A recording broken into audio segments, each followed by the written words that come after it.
Hey, this is Max, and welcome to the Ronin System podcast.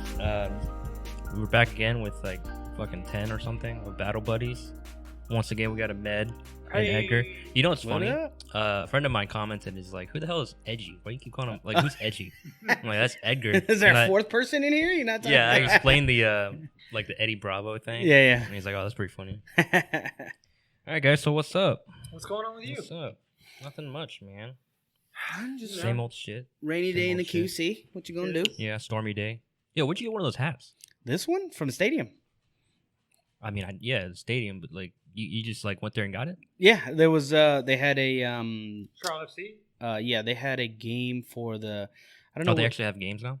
They haven't started the like adult team, but they have like Oh, like youth or youth something? leagues. Yeah, and it still has the same name and everything. So That's cool. they had a couple games there for the youth league, and then we started selling their merchandise. And I was like, all right, cool. I feel like they missed the opportunity to call themselves the Queens. That would have been, The Queen. I feel like that I would think be it dope. should have been like Queen City FC or something like that. Kind of would have been kind of cool. Yeah, that would have been nice too. Yeah, something just like for the Queen City, because I mean it's a freaking crown. Did you Yeah. did you put in on season tickets? I did put in on season tickets. Yeah. Did you actually get them? No, I They're haven't. expensive because Well, no, I put in, but for the for like first come first serve seating, right, that space, which ends up being like I think it was like $1,200 still a for lot. the seat. I mean, it's still not really, depending on how it has more games than the NFL. You're talking about 18 games, right? Yeah, We're talking about a That's football lot. club, by the way. Because some of them could be in the middle of the week. You know what I mean? How many of those are you going to be able to get to? That's all. I mean, I could walk down from work once I'm back in the office. Right? Are you going back to the office? I don't know. Oh, we can't talk about work. All right. I work from home. Never going back. Ain't going Man, back. that's a dream, man. Yeah. They keep talking about going back. Did they really? Yeah. All right. Well, Either way, did you watch that video that I sent you? I did. Us. It's fucking funny. Yeah. I didn't watch the video you sent though. I didn't have time. I did watch. Oh, I got time for that video. Yeah. I got time. That was So I good. was under the impression you were making fun of him. Heck no. Oh, Oh, no way. so it's Floyd Mayweather during an interview. Yeah, post fight. Post- Post-fight. Post fight. Yeah, and like they're talking about. I don't know what the question was because they didn't say what the question was. He was basically saying, like, what do you have to say to the criticism you're going to get for... Because I'm guessing it was like 3 rounds of him just kind of like... I mean, it was a celebrity show fight. It was 8 rounds total. 8 rounds How total. many did he go 8 rounds? Yeah, they Yeah, went. it went the He distance. Yeah. just basically didn't... He didn't do anything. He Yeah. didn't do anything. He just kind of defensively... Nah, yeah, he had some fairly good shots. There's one shot that it looked like he knocked him out and held him up. Oh, yeah, I saw that too. So Yeah.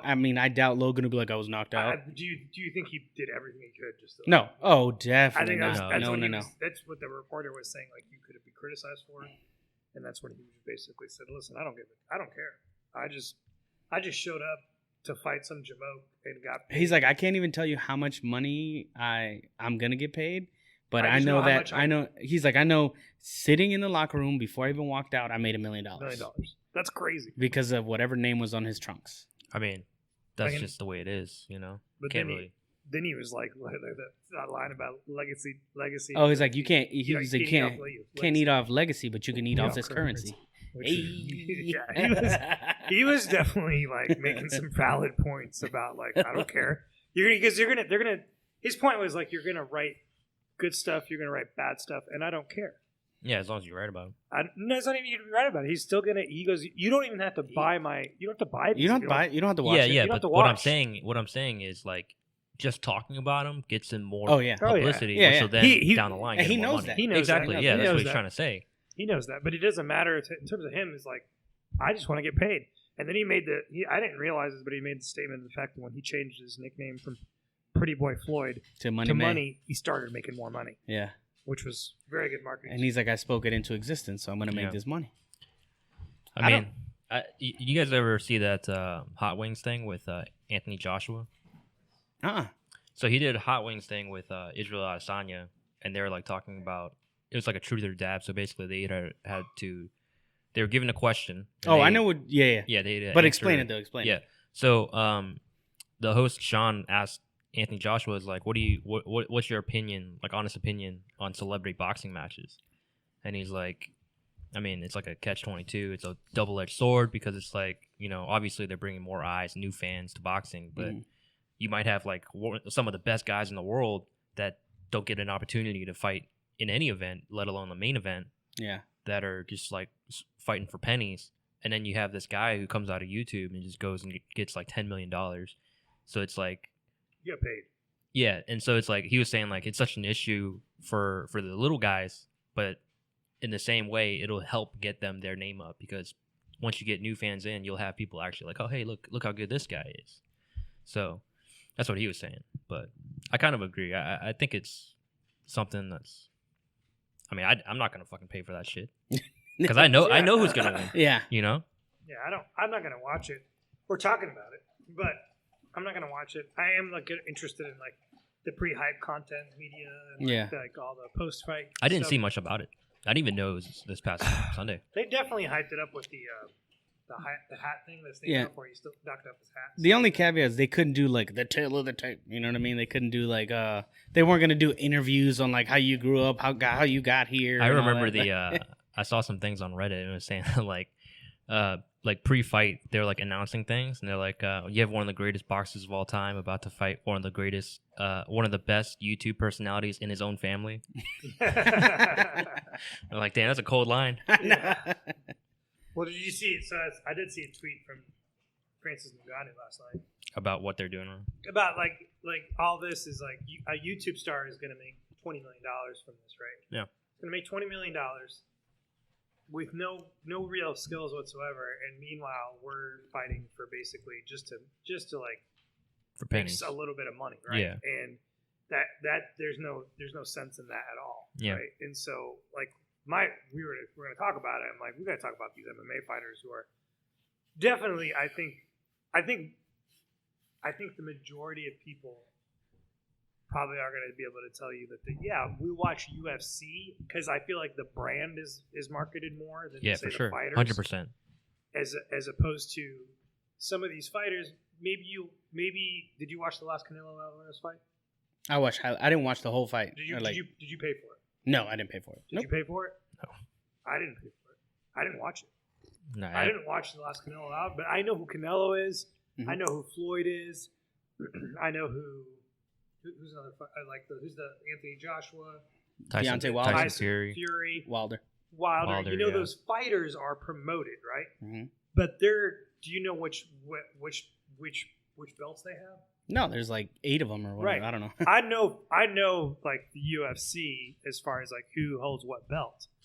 And I know that the UFC is promoted and not necessarily the fighters aren't really promoted. It's the brand UFC. Yeah. So people tune in to watch the events and I guarantee more people are watching UFC as a brand than they are these individual boxing matches here and there. Maybe Canelo every once in a while will get more watchers.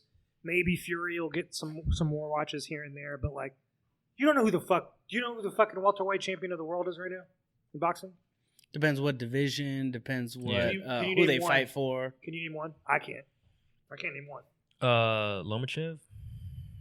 I think he's a lot less than welterweight. I don't know how much does welterweight weigh. I don't even know that much. Yeah, I think it's like 150 something. Oh, so really? You think, but you don't know. It's probably. I feel like we got to be certain. Fact check that real quick. Yeah, because I'm actually curious. I know they have a fuck ton of weight classes too. Yeah, but like I get what you're trying to say. I mean, the issue is like it is a monopoly. You know, the UFC. Yeah, like, the UFC. When you ask someone what MMA is, they're gonna think UFC. They're not gonna say Bellator. They're not gonna say Ryzen. It's no more than 147. And then you say like 150 something. Yeah, but it's less than. Well, I mean, UFC is 170. Yeah, but it's such a stark contrast. Yeah. They have like super welterweight, like Yeah. junior welterweight. But you don't know these other MMA brands. But that's the thing. It's like we may not know all the boxing federations like the WBC or you know, like the W whatever. We don't even. But I know Tyson Fury is a champ. I don't know which belt he holds. Yeah, exactly. Like you're gonna know the fighters more because it's been such an ingrained sport that you have to know the fighters. You have to know the fighters because the fighters are getting promoted, not the promotion. Yeah, you know what I'm saying? It's a different model altogether. So the UFC is banking every single time. 100%. Does boxing have a union? I'm curious about that. I don't know. I don't think so. Because I feel like that'd be a huge benefit too. They're fine. Wait, so what was the point you were getting to? My comparing they need to the be paid UFC with boxers? They're not going to because you have a monopoly of this brand, the UFC. Yeah. Who will make sure that they're not going to get paid more. So they were getting paid more when they were able to promote themselves, right? Get sponsors on the shorts, but that wasn't money. I mean, I don't mean more as in like millions. They had more sources of income. Correct. Yeah, but they're not getting those sources of income now. Yeah. So what did the Reebok deal do, or whatever deal they're on now? They didn't get Reebok was paying UFC. Yeah, Reebok's paying UFC, and then they had essentially like a tier system where it's like. You're a certain amount of fights in, or you're fighting in main events, or you're a champion, of course, you get a certain amount of money. I think it was like at most it was like $40,000 per fight. And then Venom came in, and they're like, we're gonna change it up, we're gonna make it better. Yeah, they upped it like $2,000 or something. It was, I mean, it's money, of course, but then it's not money. And like, I mean, I think the biggest issue is not just like the UFC, but someone's got to push the UFC's buttons. Yeah, and it's got to be the fighters.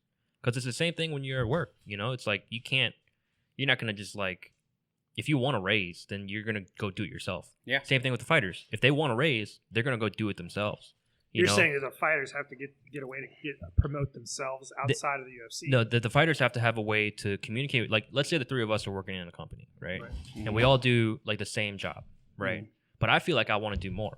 So I'm like, hey, I want a promotion. I want to raise. I want whatever. Yeah. Fuck these other guys. Fuck these two. I want money for myself. The smart move would be, hey guys, look, we're not getting paid enough. Like, we're working too many hours. We're not getting paid enough. Let's go and talk to them. Let's do something about it. Let's go on strike. Let's do a union, whatever. Yeah. And then we'll get money. That's exactly how jobs get more money. Is because they band together and they do something about it. But if the fighters aren't going to do that, then none of the fighters, like, you think Conor McGregor on his rise up would have gotten as far as he did if he started saying things like, I'm not going to do this main event unless other people do it with me. I'm not going to make more money unless these guys make more money with me. No, because he's going to promote himself. Exactly, he's going to promote himself. Yeah. Right. But if they actually got together and realized that this is like, we just talk about this fighters union before. Yeah, but so let's go back to the boxing portion. Don't the boxers put money up as well? No. Do they? I don't think so. Wouldn't that be illegal? Nah, I don't know. It's all promotion money. So you can bet on yourself as a boxer? I think that's illegal. That's illegal. You can bet on yourself. No, that's illegal. You can bet on yourself too late, I thought. No, that's still illegal. Okay. Well, regardless, I'm just saying. Well, what I'm saying, like, there's Mayweather Promotions. He promotes fights. I think they have some. I don't know, but I think they have skin in the game when it comes to promoting themselves to make get a bigger venue to get more. Like Golden Boy and stuff. Yeah.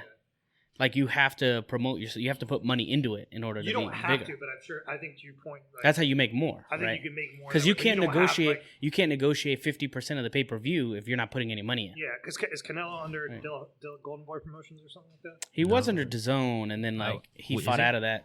He's not under DAZN anymore. He doesn't have his own. Is what I'm saying. Huh? Yeah, he's not by himself. He's not by himself, no. Right. But I'm saying you don't have to be by yourself, but there's an opportunity to make more money if you promote. Yeah, but what I'm saying, like, these bigger fighters like Mayweather or Canelo, they're putting skin in the game, and they put money in the game in order to be able to get a bigger payout, in my opinion, right? Because there's no way you're going to get 50% of the pay-per-view if I, the promoter, are putting up every penny that's needed. You're just going to show up and box.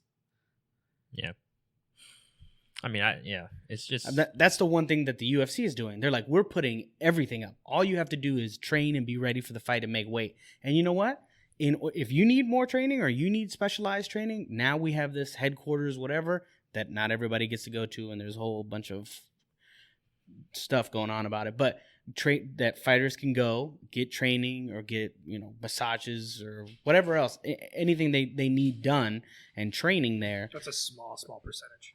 What's a small percentage? I mean, of the fighters, I'm assuming it's be a small percentage of the fighters. Oh, I don't know how many fighters. I mean, you don't know the percentage. I don't know the percentage. I don't think that's a selling point to be able to say. I think that What I'm saying is, my point is, puts everything up to promote the event. They're putting every single penny. So how much would you say Ngannou or John Jones has put forth to be able to get 50% of the? Hold on. To get 50% of the pay-per-view I don't know. of a UFC. Neither do I. I don't know. But that's never been discussed ever for a UFC fight, only for boxing. Devil's advocate with you. How do you know the fighters are even able to do that legally? How do you know the UFC? Well, I know it's legally because that's how boxers get paid. How do you know the UFC doesn't say? Yeah, there might be like a clause saying like we're the only one who can promote this fight. We're the only one who can promote this pay-per-view.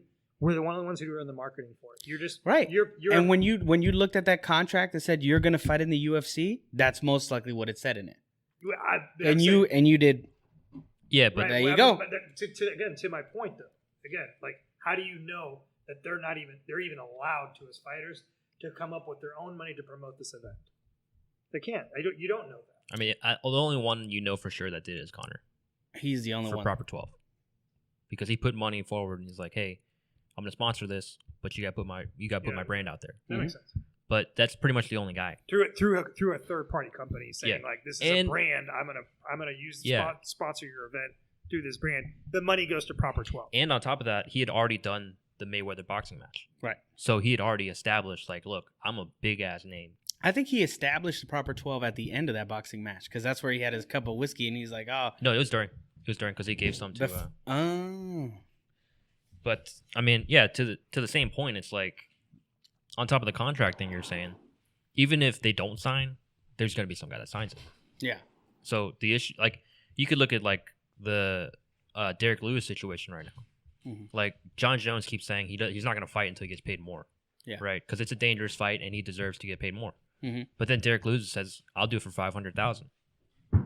That's a fraction of what John Jones. It's literally like I'll cross the picket line if you're going to pay me. Exactly, and that's another issue. Like you got guys like Derek Lewis, or guys like even Donald Cerrone, who will go out there and be like, "I'll do it for $10,000.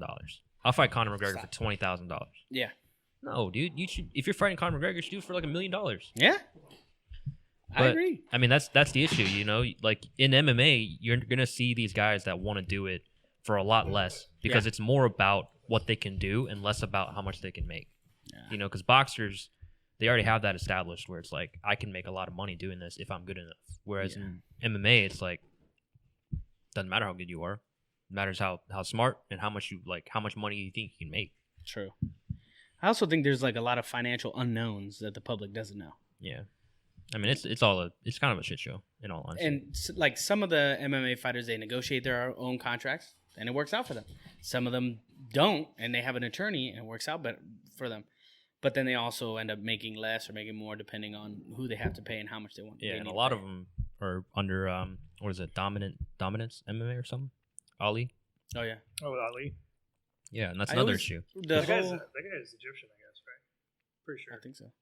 The whole negotiating your own contract. I know. You're asking us. You're the Egyptian. I don't know. I don't know him very well. But, I think I figured you would know better than that. You look just like him. Stop. You look more like him than I do. I've got a full head of hair. Shit. I always go back to, and this is the NFL, but how Richard Sherman negotiated his own contract. Negotiated his own contract and made buku money. Oh, no agent. Yeah. Yeah. I mean, yeah. Granted, that doesn't work for everybody. Yeah, it really doesn't. That's like a once in a lifetime thing. Yeah. Either way, you know, at the end of the day, it's like you got a monopoly. If more of these fighters did something like what's similar to Conor, I think it'd be if they could brand themselves that way, you could end up making more money. I think the career is so short that there's not going to be a lot of them. You're not going to have like every champion in the weight class in every weight class be as big as Conor. No way. Because there's just you're it's one shot and you're out. Yeah. I mean, yeah, that's Conor is also like an anomaly in that situation. I will say I did see a highlight that who's the guy that just beat him? Dustin. And they were in an interview, and he was pointing out that like Conor took or was on, was it welfare? I think it was welfare. Yeah. When he was like starting out, and so he's like, "Yo, how are you going to be a millionaire having taken welfare? How are you going to be a millionaire having taken welfare?" And I think he was stretching, like trying to link those two together. Isn't he Ireland? Wasn't he living in Ireland? Yeah, he was. Yeah. Do they have welfare? But they have some type of welfare, and he's like, that's for pregnant women that that was single ladies or whatever. That was Alvarez, right? Yeah. Alvarez. That's who it was. Eddie Alvarez was like, why are you talking about being a millionaire? I see he had the label on his jacket. He's like, I still see the label on your jacket. You were on welfare, and he's like, it's like that's for women and children and you're a man, or you say you're a man, it's like, man, that actual press conference, that's probably the only time Eddie got a hit on him. Yeah, I know. Eddie got a hit on him. Other than that. Yeah, other than that. That had to sting, though. It did. He demolished Eddie in the ring, though. Yeah. I mean, that was probably like... It's probably because of that. Yeah, that's probably like prime Connor at that point.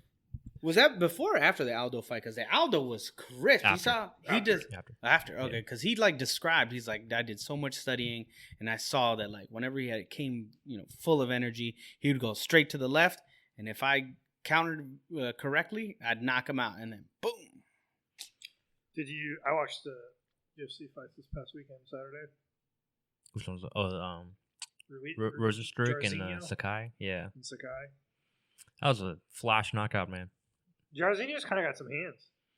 Yeah, I mean, he's a former, like, fucking 40-0 kickboxer or something like that. I didn't know that. Yeah, he's got a crazy record. He can swing, bro. Yeah. It's weird because he always gets, like, a flash knockout at the end of a round. Like, that's, like, one of the only ways he wins. That guy was huge, too, that he fought Sakai. Yeah, Sakai. Yeah. Big. What was the weight class? Heavyweight. Well, the thing is, they list Rosenstruck's weight or height wrong. On the thing it just says he's 6'4", but he's clearly like 6 foot at most. Yeah, he knows. It's like listing people in high school sports. Like, oh yeah, let's add 220 pounds to him. Remember that dude Stefan Struve? That guy was like 7'1". He was tall. Yeah, he was tall. He was actually tall. Like literally punching down. Skyscraper. Yeah. He was always. He fought here when the UFC was here in Charlotte at the Bojangles Arena, and he was over the cage. Like the cage was like right here. I mean, yeah, a lot of the heavyweights are over the cage though. Yeah. The cage is only like 5'10". Something like that. It's not that tall. Yeah. It just looks another tall. heavyweight fight. I didn't know who won that one. Walt Harris and. Yeah. Walt Harris. Another Polish one. Tybura. Who won that? Tybura. Did he? Yeah. It was TKO on the ground and pound. And then I watched this lady, De La Rosa, fighting some Brazilian lady that just showed up here. Kicked her butt. It's really good jiu-jitsu. Top level jiu-jitsu. Some of the women do better jiu-jitsu than the men in the MMA, I see, recently. Yeah. I mean, I think it's like also the specific ones that are like coming up, though. It's like jiu-jitsu for the women's is like, especially for like 135, is like 135 and 125. It's like strangely trending, I guess. Mm-hmm. But I think for strawweight, it's like striking for sure. Yeah. Get that knockout. You know what's crazy? I just saw all the strawweight champions have lost their belt via knockout. Women? Really? Yeah. Because the first ever champion was Carla Esparza. She got lit up by Joanna. Joanna got knocked out by Rose. Rose got knocked out by Andrade. Andrade got knocked out by Wei Li. And Wei Li got knocked out by Rose.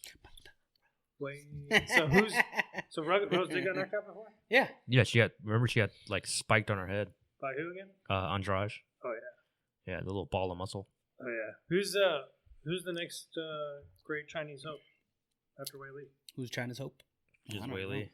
Nah, man, there's a dude or something like that, isn't there? Nah, I mean, the Leech is like, he's been around for like years, like 5 years or something like that. And he's always been like a middling journeyman. We need another. I mean, I think it's like, we need another people's champ. Yeah, it's like Wei Li, that other Chinese girl in the same weight, Yan or something, and then that freaking 20-year-old in bantamweight. But there's no way he's gonna be champion. Nah. And bantamweight's full of killers. Too much EPO running through there. You know he canceled his fight. Huh? He was supposed to come back this summer. Yeah. Oh yeah. Did he get injured or who he was just supposed pulled to out. fight got injured? Oh. Yeah. They didn't say why? I think there was a reason. I didn't read into it. I didn't look into it. So is John Jones gonna fight? No. This year? I don't think so. Ever again? I don't know. I mean, he's still putting in the training. He's not doing a training camp, right? But he's still. I mean, from what you can see, he's still putting in the training. Yeah, sure, but I don't know.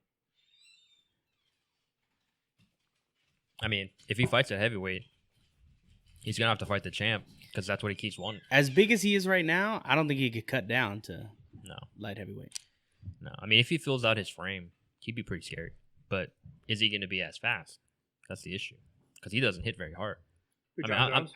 I'm saying that like I can fight him, but like Yeah. as We say everything like we can fight these dudes. Bro. yeah, statistically he Yeah. doesn't hit that hard from the guys that he's fought. He's never Yeah. knocked anyone out like that.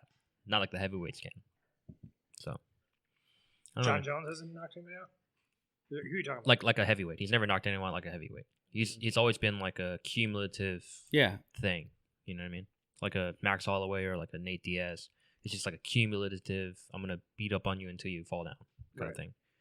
And recently, he hasn't knocked anyone out besides Daniel Cormier. Oh yeah, the leg kick. Yeah. Yeah. So I mean, That was a knockout. That was nice. yeah, I don't think he's gonna fight this year. There's no way. Yeah, I feel like we're too deep in the year. It's June already. We're midway. He'd need 3 months for a training camp. Yeah. And then you gotta That think. means he'd fight around December probably. Yeah, you gotta think Ngannou wants to fight soon, and then he's probably not gonna be ready for his next one until like late this year or even like early next year. What's so. the big fight in July? They're trying to promote Connor Connor and Oh, the Dustin. Yeah. third go around the Yeah. trifecta. Yeah, that's on the 10th. who the winner of that gets The winner of that is is Charles. that's what they're saying. Supposed to get Charlie. He's Charlie firing on Wallace. all cylinders right now. Yeah, that guy's good. Man, did you watch that fight? Yeah. Man, that was a good fight. Yeah. It was a good fight. It was really back and forth. Dude, they're good fighters. Yeah. Hopefully Chandler gets another shot again. At Yeah, the man. title or work his way up? To work his way up. Oh, okay. The thing is, I wish these guys would just fight more. Like, again, acting like I could do it, but I'd like to know what goes into a suspension. Like, is it Medical- depending on how? a medical Yeah, suspension? I know. Yeah, like I a think medical it's- suspension. Like, let's say you get a black eye, just one black eye from the whole fight. yeah. Like that's 2 weeks or 3 weeks. Like what? I think designates you it's to come I think back? it's an evaluation of like, do you have a concussion? How bad are your cuts? Mm. Like, how do you feel physically? Obviously, they're not going to say like I feel like shit. Yeah. But If you get it's- choked out or knocked out completely, yeah, it's you're out like a good 3 or 4 months. Oh, knockout, I'd understand, but like a rear naked choke and you go out? If you go out, Really? yeah, You it's go it's out. still a medical evaluation. you go out. Like some You're out, cases, you're out longer than if you tapped out to the choke. and it's always a recommendation. Yeah. It's not like they actually do it. you Because know? I remember Which Donald is kinda Cerrone weird fought. because people, it's not Yeah. a big of a deal. Cerrone fought, and then like 3 weeks or 4 weeks later, because I mean he won the fight in the first round, got a knockout, but did get hit a couple times, and he fought within like 3 or 4 yeah, weeks. it's always a recommendation. I mean, look at Bisping when he got knocked out by GSP. Yeah, I mean, it was technically the fight ended as a choke, but he clearly got like concussed a little bit. yeah. And then like 2 weeks later, he fights Gastelum. So, and he got knocked the fuck out there too. So, you Yeah. know, I mean, kind of goes to show you probably take a break if Right. you get knocked out. So going back to the celebrity exhibition stuff, you ready for your boy to get it back in the ring? Get in the squared circle. T Wood, D Wood getting back in the square circle, I think he's gonna fighting the brother. I think he's gonna fuck him up. You think so? Yeah, I don't Like know, he's man. gonna put on for MMA? I'm worried. I think he needs. I think He's gonna get paid though. He'll get paid. Yeah, sure. That's it. The interesting part, I saw this the other week. So Donald Cerrone's on like a 6-fight losing streak, I think it Mhm. is, Yeah. and T Wood was on 4 or 5, something like that, or not on a 4 or 5. I don't. It was smaller than Donald Cerrone, and he got cut, but Donald Cerrone didn't. He lost. I think it's the 4 type in a of row. Yeah, performances 4 in a that row. T Wood was giving too. Like T Wood was like, he was just not there in this. You watch those fights there, he was just abysmal. It was I just- mean, the thing is though, Did you like, the tea? yeah, it's good. Yeah, good. Pretty sweet though. But I the put thing a lot is of though, shit in it. he's fighting Kamaru, and then Gilbert, like Dorino, and then Colby. Mhm. I was he right. gets- 4 fight. Yeah, he gets loss- wrecked in losing all streak. those. Gets wrecked in all those. But like, look at who he's fighting. And then when he fought Luke, it was different because he actually got to create space and throw his hands. Didn't he got his ass kicked? Right? Yeah, because Luke's He's just just- got a granite chin. Devastating though. Like he's Yeah. getting. I mean, I'm just, and also those other performances though. Like he was on his heels, sitting back. He wasn't generating any type of offense. I think he got cut because he was boring.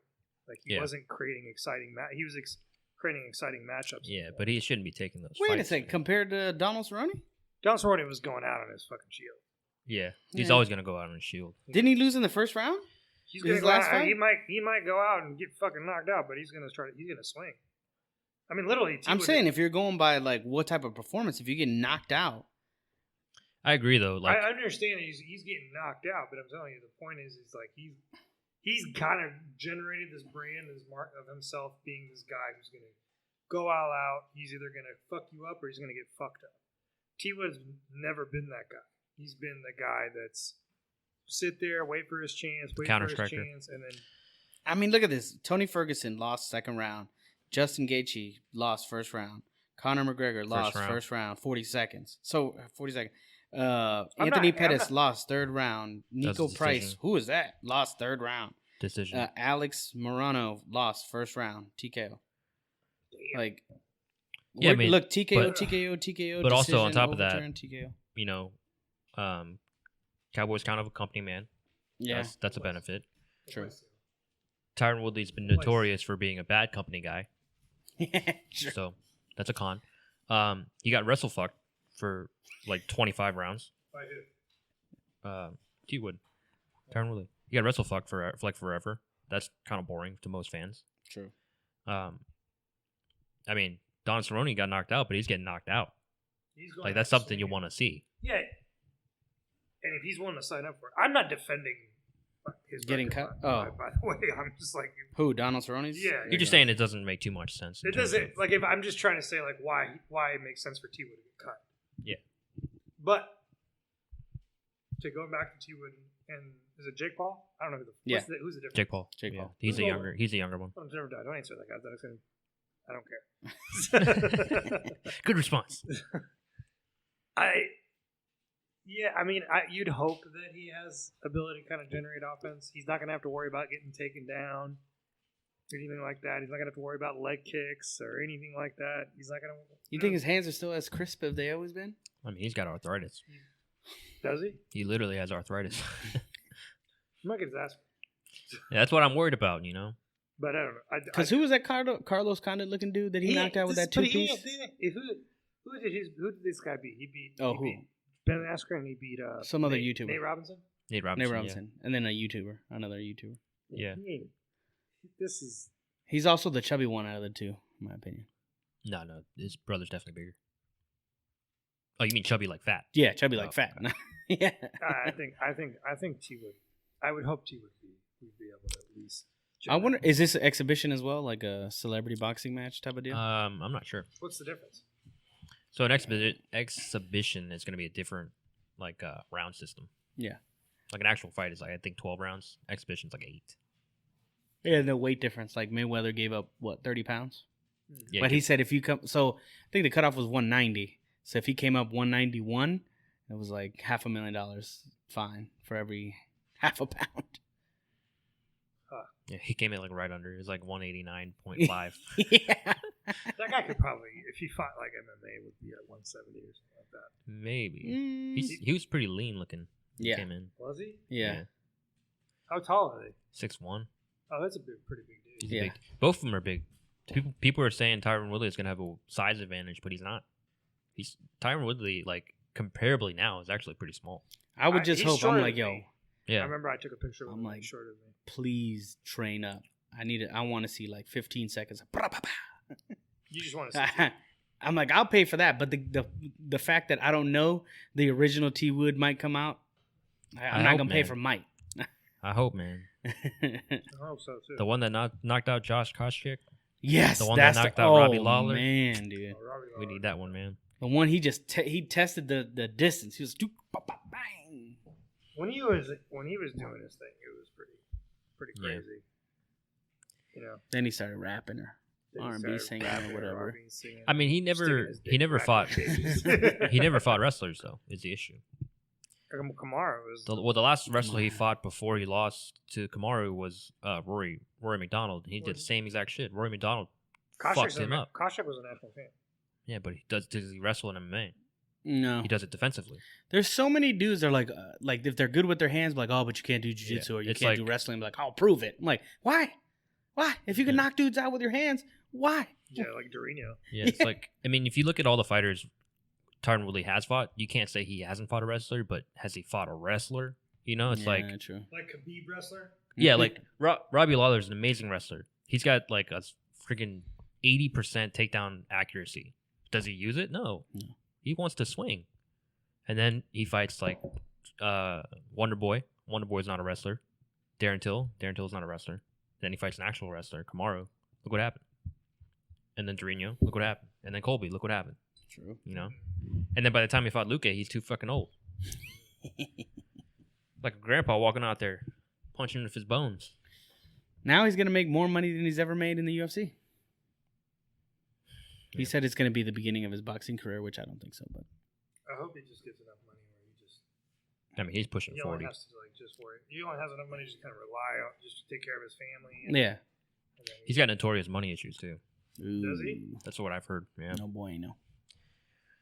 So I don't know, man. More money, more problems, bro. Get that union.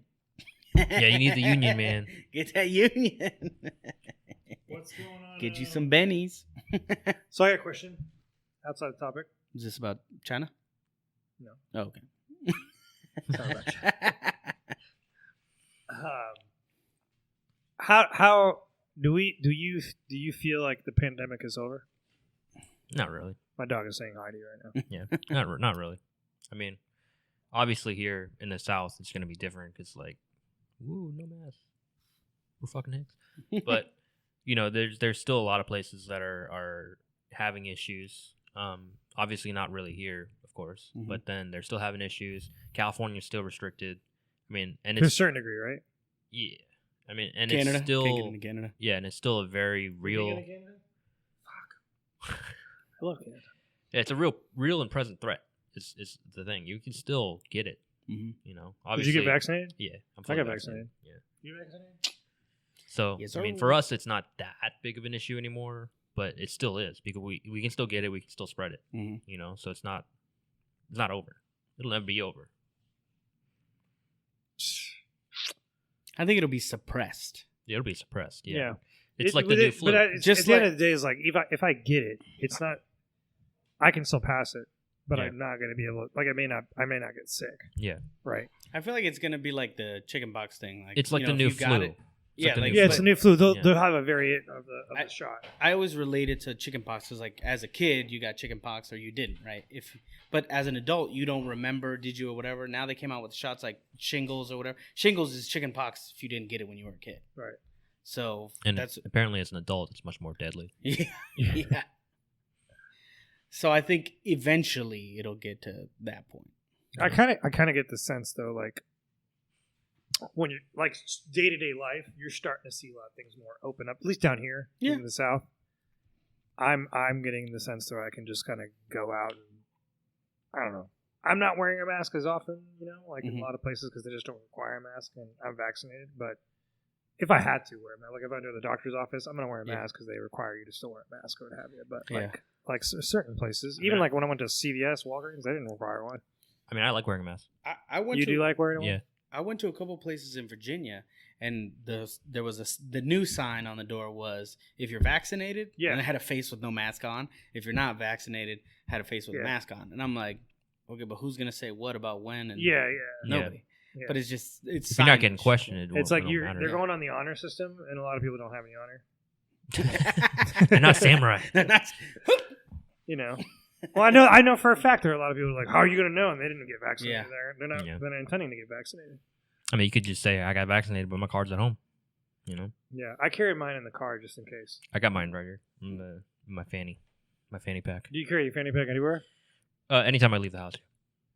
I just took a picture of it because I always have my phone on me. Oh, yeah, there's your picture. That's a good idea. That's smart. That's it. Save it to Photoshop. the favorites and just whoop. There you go. Have you had to show anybody yet? No. No, my wife was like, "Oh, are you gonna travel with it when you go to Virginia?" And I was like, "Yeah." And then I ended up leaving it in the car by mistake. But I was like, Just tell them to scan your shoulder for the microchip. for the chip. Yeah, Yeah, exactly. If you just start beeping, it's there.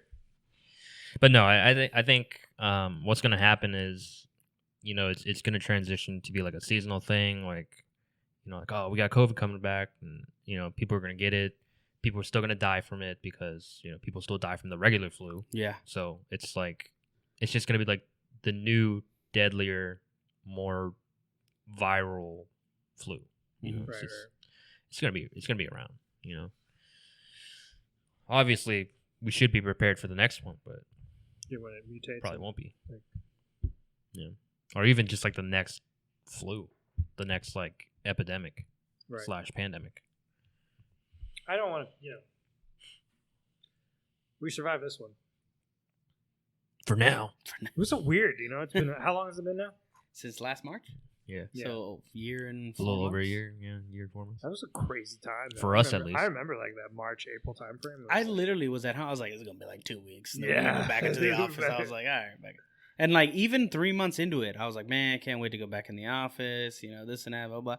And then like 8 months into it, I was like, we ain't going back. Fuck that. Yo, so Uptown Charlotte's a fucking ghost town. Yeah. Like my concern is like how, like all these like restaurants and businesses that were there, like the smaller, like locally owned businesses that are uptown. That how do you survive that? You know what I'm saying? Unless you people are going into they're living in uptown in the buildings up there. It's just those businesses had to get decimated.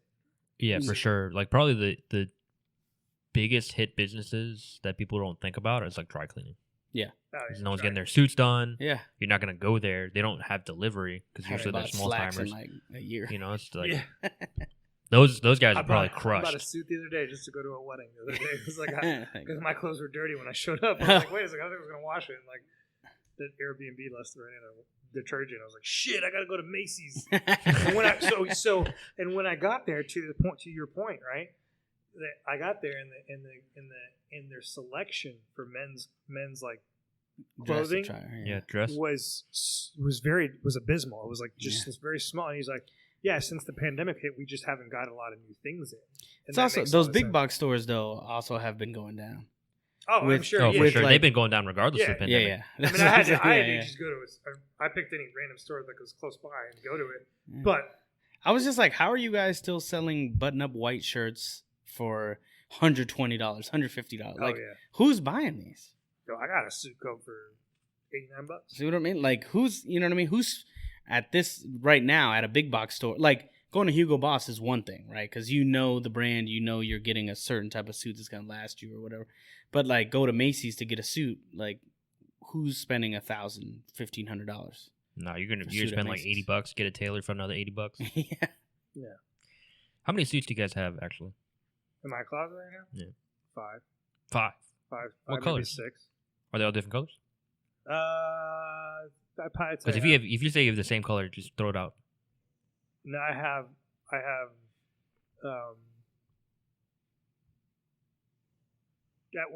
one that's pinstripe, one that's not pinstripe, but they're the same. Okay, color. that's different. Okay, yeah, they're all 4. different. Then I got 4. 4. You got 4. Yeah. Oh, you guys got navy. Yeah, navy, black.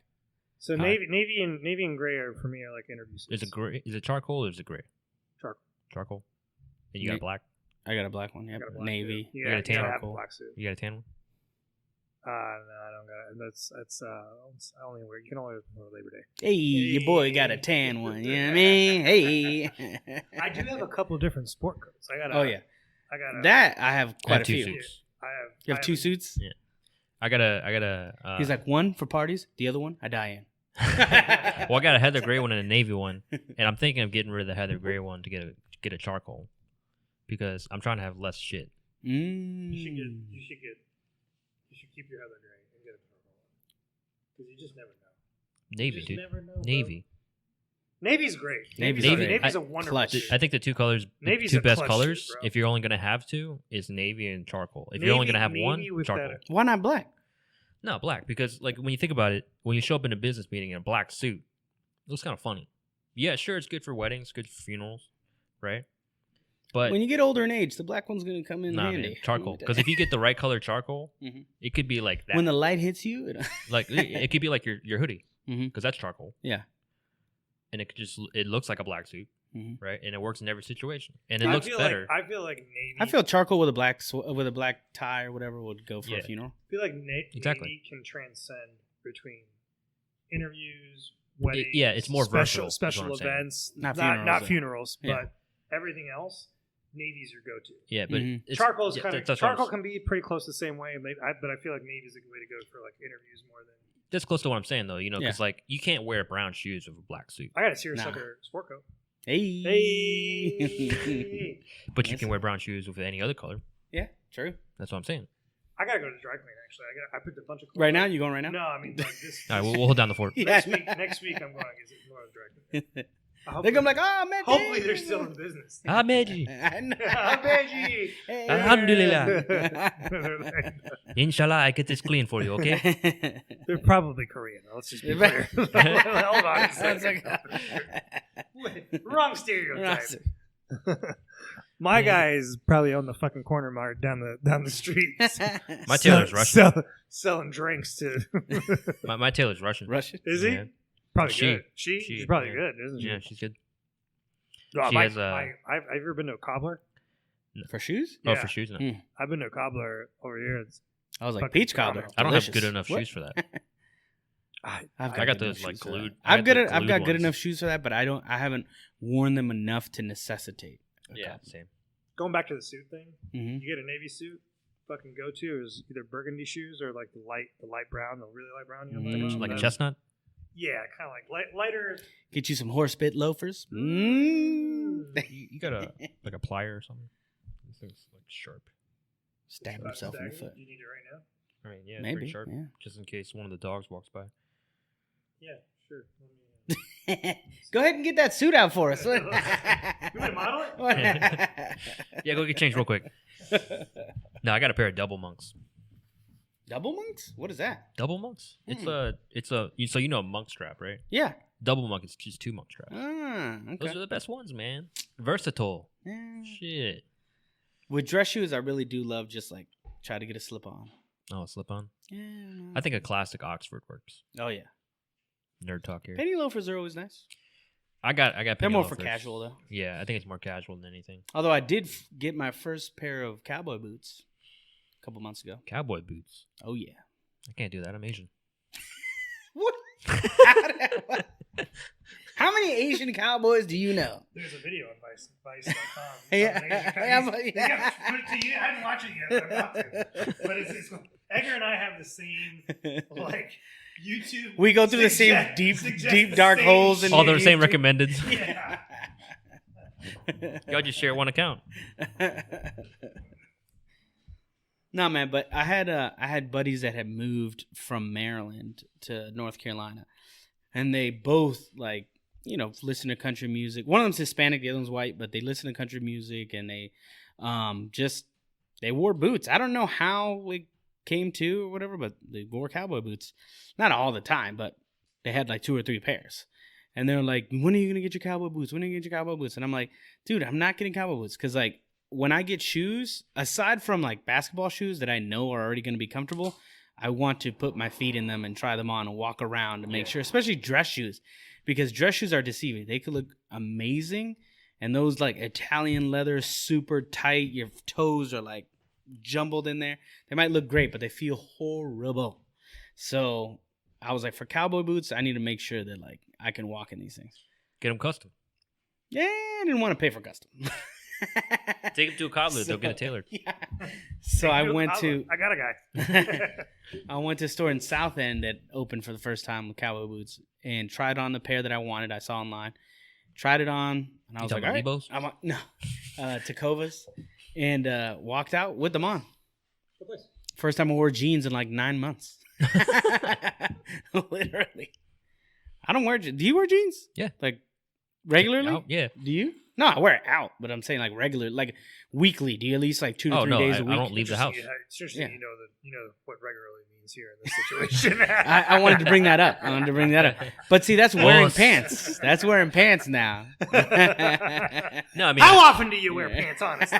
if I do go out, that's typically my go-to. Jeans? Unless it's too hot, then I'll wear some shorts. But I'd rather wear jeans than shorts. You? I've been going to these kind of like To these hoedowns. Where no, these, like Well, Med shows up ready to roll, so it's gi pants. huggy pants. Also. I've been I only wear like jogger khakis Mhm. really recently, but it's a little bit not dressy, but I'll wear like it's basically like a kind of a Chinos or what? like a chino material, but it's stretch. Yeah. And Some of the ones from skinny Target? material, some So sort of- jeans. How often do you wear jeans? Jeans are probably like honestly, I probably wear jeans once every few months. You talking about the ones from Target? The Yeah. slacks? No, I get The chino these. slacks? I get these from it's called RSQ. I get it from the outlet malls. Mm-hmm. There's a store that sells them there. I like him. I wear chinos with the boots too. He's literally like the only dog that does not care whatever you could like. I could literally mush his face in. No, that's like Coco, my dog. Yeah. You do whatever you want to her. The only He's problem also the is size of a mini refrigerator. Yeah, you got to be careful with him. He's like he just big old head. His head can reach the top of the table. Yeah. Like so, if you're not looking, he'll take stuff off the top of the Yeah. table. Did I tell you that he took my mom's turkey sandwich? Today? No. So he's like, you weren't eating it. No, it was bad. So I get my mom some turkey meat, some provolone cheese, and some bread, and I say hey, I was gonna go train. I was like, you make yourself lunch, whatever you want. She's like, oh, absolutely, I'm so hungry. She goes and she makes her turkey sandwiches. She makes her turkey sandwich. She gets a big old glass of water. She goes and sits down on TV to sit there and watch whatever Egyptian Netflix or some shit.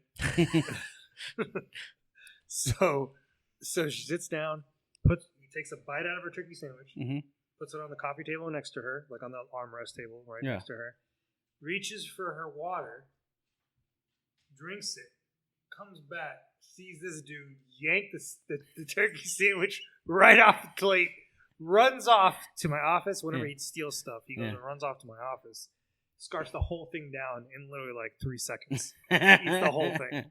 And she's like, no. And what are you gonna do? Like he's like acts bad. Like he's like, what'd I do? I did. He's like, what happened? He ate the whole thing, right? No face, no case. No. But you gotta be careful. No, Just snooze, you lose. Just dog things, man. Just dog things. Going back to Netflix, there's Egyptian Netflix. I'm just saying, like they have. There's so many Egyptian shows. Like there's a lot of foreign stuff. Korean shows. Really? There's like a lot of foreign stuff. There's tons of shows from like at least 50% of Netflix now is foreign stuff. Oh my god! Yeah. And if you watch the foreign stuff, it's pretty good as long as you watch it in the original language. Yeah. So is it foreign stuff that's good. already established, or that they've like recreated, similar to like the U.S. stuff? A lot of the times it's just sub or dub. The dub ones are more rare because they're absolute ass. like it's like, you ever seen what's that thing? The Korean movies are the fucking shit, bro. Yeah, the Korean dramas are good. Yeah. One you should watch is Sweet Home. You guys seen Sweet Home? No. You guys like monster stuff? Yeah. I just watched The Army of the Dead last night. What do you think of that one? It's a good B movie, right? I thought it was like they could have done a little bit more with some of like the I think it was zombies. A good concept. Yeah, but like the they concept. just not a good execution. But like Sweet Home, basically, just imagine it's Korean. Yeah, it's Korean, and just imagine you're stuck in an apartment, and you're surrounded by monsters, and these aren't no ordinary monsters. They're on the outside though. Some of them are on the inside. Okay. Inside the apartment. Inside the apartment, and like with you.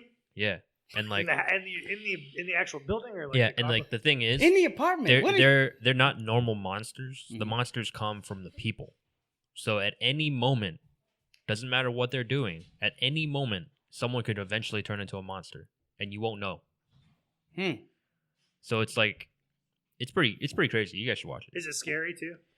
I wouldn't say it's like, like jump scare scary. It's more like, what the hell is gonna happen? Scary, So it's not. Does it gory? It's like a lingering thing. Oh, okay. It's pretty gory, but like obviously it's still a TV show. Yeah, they can only got go a budget. so far. Yeah, they got a budget.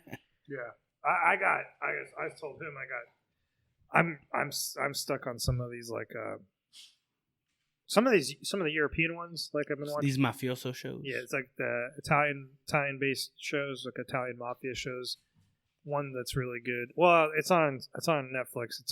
I'm watching right now it's on HBO. It was on Netflix. Netflix lost the rights to it. HBO won the rights to it recently. So HBO, it's called Gomorrah, and it's a take off a movie from like the early 2000s by I forget who it was, but they basically it's one of the grimiest mafia shows that you'd ever see. And you don't think I think mafia is like in America like Godfather, Goodfellas. These motherfuckers aren't like that, dude.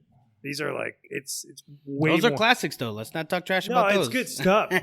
These guys are more real, more raw, and like it's more like feudal times where you got like a lord and all of his like knights and shit. And the knights. No, these dudes are like these dudes. These one. They're in Naples, which and if you know anything about Naples, it's like it's kind of like it's very project-ish. So a lot of what happens in the projects. Mm-hmm. It's like favelas. Yeah, right? You think you're in. It's like it's a little bit more. It's a little better than favelas, obviously, right? But guys who live like kings in these really poor neighborhoods, right? Who are running the shop, right? And it's just the way that the people interact with it just seems more authentic than you would see like.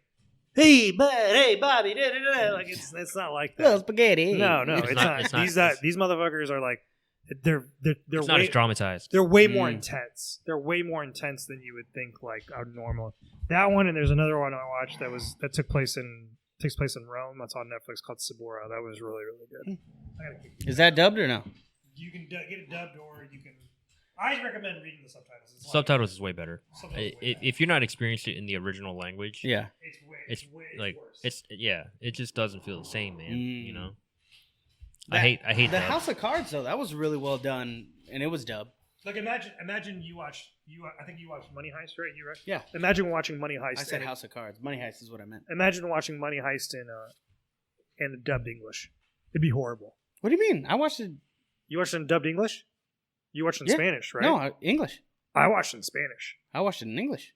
All right, watch it in Spanish and see how you think. See what you think. Watch it in Spanish with English subtitles, even though you can understand it in Spanish. Yeah, it's way better. I mean, I could tell whenever like some of their movements, their mouth movements, it wasn't on, but it doesn't feel as authentic. It doesn't feel as authentic. Like even when you're reading it, you're like. You're reading what they say, and even though what they're reading is probably what they dub say, but it doesn't come off when you see like the inflections in their voice and you hear the inflections of their voice, and there's like, "Dígame," you know, like you can really hear it. Like it's like, "Tell me." That was loud right in the mic. I know, right? Yeah, tell me what's going on. We have blowing the mic, man. Right? Tell me the truth. I gotta edit that part out. But yeah, like even like for like Chinese stuff, I could never watch a dub ever. Like. Sometimes they'll even dub it in a different Chinese language, and it's just not the same. Those old karate movies were great, though. Hi. Like, beat you. A lot of the times they do, a lot of movies come out as Cantonese, which is what I speak, but then like they'll have Mandarin dubs, which doesn't make a lot of sense because it's like, sure, they're both Chinese, but it's clearly two different languages. Yeah. And like clearly the mouth movements are entirely different. Wasn't in the budget. So, and it's weird because like, some of those shows, they actually have a difference between the two languages, and like it plays into the character dynamic. But if you can't hear the differences in their fucking languages, then it doesn't freaking matter. Right, like, right. It makes no difference. It just sounds like two guys arguing. Yeah. Speaking of that, I just saw back to the YouTube thing. There was a YouTube video where this guy, I mean, blonde hair, blue eyes, white guy, maybe mid-20s, early 30s max. And he was in somewhere in China, and he would go to different restaurants, and at first be like, "Yes, can I see a menu?" And they would bring a menu, right? And there's folks like sitting around, and then immediately, like right before he orders, because he'll water. What, can I have some water? Yeah, water. Okay. And then he was getting water, right? Yeah, but then he'll order perfectly in either Mandarin or Cantonese, like perfect. Inflection, everything perfect. And then like he has a GoPro, I don't know where it's mounted, whether it's on his chest or it's down on the table or whatever. I saw that. And you can see people's reaction like like, how do you know? It's a pretty uncommon thing in a lot of areas though, like, to have anyone that's not Chinese speak that well. Yeah, especially him. I mean, he spoke it perfectly. I mean, from their reactions, he spoke it perfectly. Yeah, I mean, I wouldn't know if it was perfect or not. Have you ever seen John Cena? Say anything in Mandarin. John Cena? Yeah. Nope. He speaks fluent Mandarin, like way better than anything I could do. Really? Yeah. Like way better than what my girlfriend could do, and she's from China, so it's like. Do your parents speak Mandarin or Cantonese? They can understand it. I mean, I can understand a little bit as well, but my dad speaks it better than my mom, of course. But it's not nearly. It's a conversational level. Right. Yeah. What do your parents speak at home? We all speak Cantonese. Okay. Yeah, that's generally the more common, unless of course you're in China. Yeah. In Hong Kong, they speak Cantonese, right? Yeah. So anywhere If you look at China, you can really split it up. By like a river, like if you speak north of this, is your by a river. I don't know if there's a river, but you can really split it up in 3 sections. You can split it up in the north, the south, and the west. South, typically they're going to speak Cantonese and Mandarin. North, they're only going to speak Mandarin pretty much. And in the west, I don't know what the hell they're talking. There are all kinds of different. I don't know what the hell. I hear in the north, Mandarin for sure has different dialects. It can be really hard to decipher. Yeah, I can't really understand any northern. Mandarin's a completely different language. It's not even close. It's not even close. Right. I mean, there's obviously like very similar words. Like if you're gonna say like like something, I don't know. Give me something. Table. I don't know how to say table in Mandarin. Like obviously my Mandarin is pretty terrible, but like for Cantonese it'd be like say, that's water, say, and then in Mandarin it's shui. So it's similar. Mm-hmm. But then you have something like thank you, which would be like in Cantonese it's daojie, and then fucking Mandarin is xie. Not really even that close. Yeah. So it's like you have those different. I always compare it to like Portuguese and Spanish. It's very similar, but you can probably have a conversation, but more than likely you're not going to get very far. So it's kind of like that. That's pretty good. It's a pretty good comparison, huh? Yeah, some people don't like it because even because you don't speak Portuguese, but you can still have conversations with Brazilians. Yeah. I don't speak Mandarin, but I can't truly have a conversation with someone that speaks Mandarin. You know who speaks fluent Mandarin? Glenn. Yeah, he does.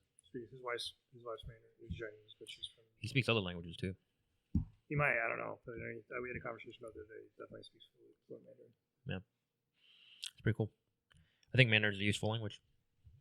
Yeah, it's definitely being taught a shit ton here in the United States. Yeah, kids because a lot of business is going over there. Yeah, well, they're gonna be running shit here real soon. I mean, they've already got spies coming in, man. All right, all kinds. One's at the table right now. No. But no, I mean, yeah, that's fun stuff, man. Languages. Yep. I got a question for you. Yeah. When are you play Magic? You ain't invite me over.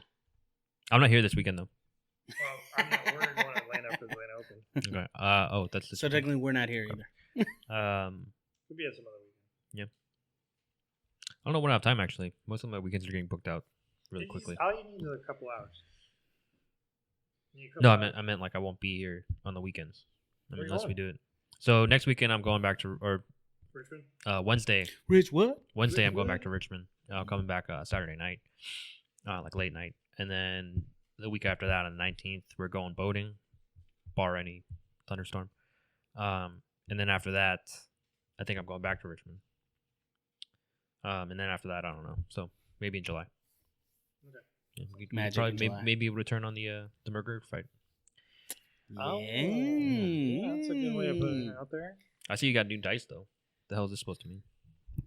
That helps for like your life counters, is like weapon life, basically. Okay. Yeah. So what the hell is the point of the +1/+1? Wouldn't you just write +1? Because you have creatures have a thing called power and they have toughness. So power is how much damage they can inflict, and toughness is how much damage they can take. So if something's like a 2/2 creature, if you give them +1/+1, they become a 3/3. But wouldn't there be a simpler way to write this? No, it's easier just to do it. It's basically how the card's written, right? So yeah, I guess. Yeah. If you look at one of the cards, you'll understand it. No, I know what you mean. The rules have been set. It'd be pretty. It's good. It's good for. It's good to exercise the mind, man, strategically. Yeah. Based on, by the way, who was you were watching? You were telling me about like who was some YouTube. Was it Bert that had the guy on that collect Magic cards? I wasn't the one to do that. I watched a podcast with Bert, and he had somebody who played Magic cards. So another comedian who collects them. He doesn't play. Oh, and they're just how much they like.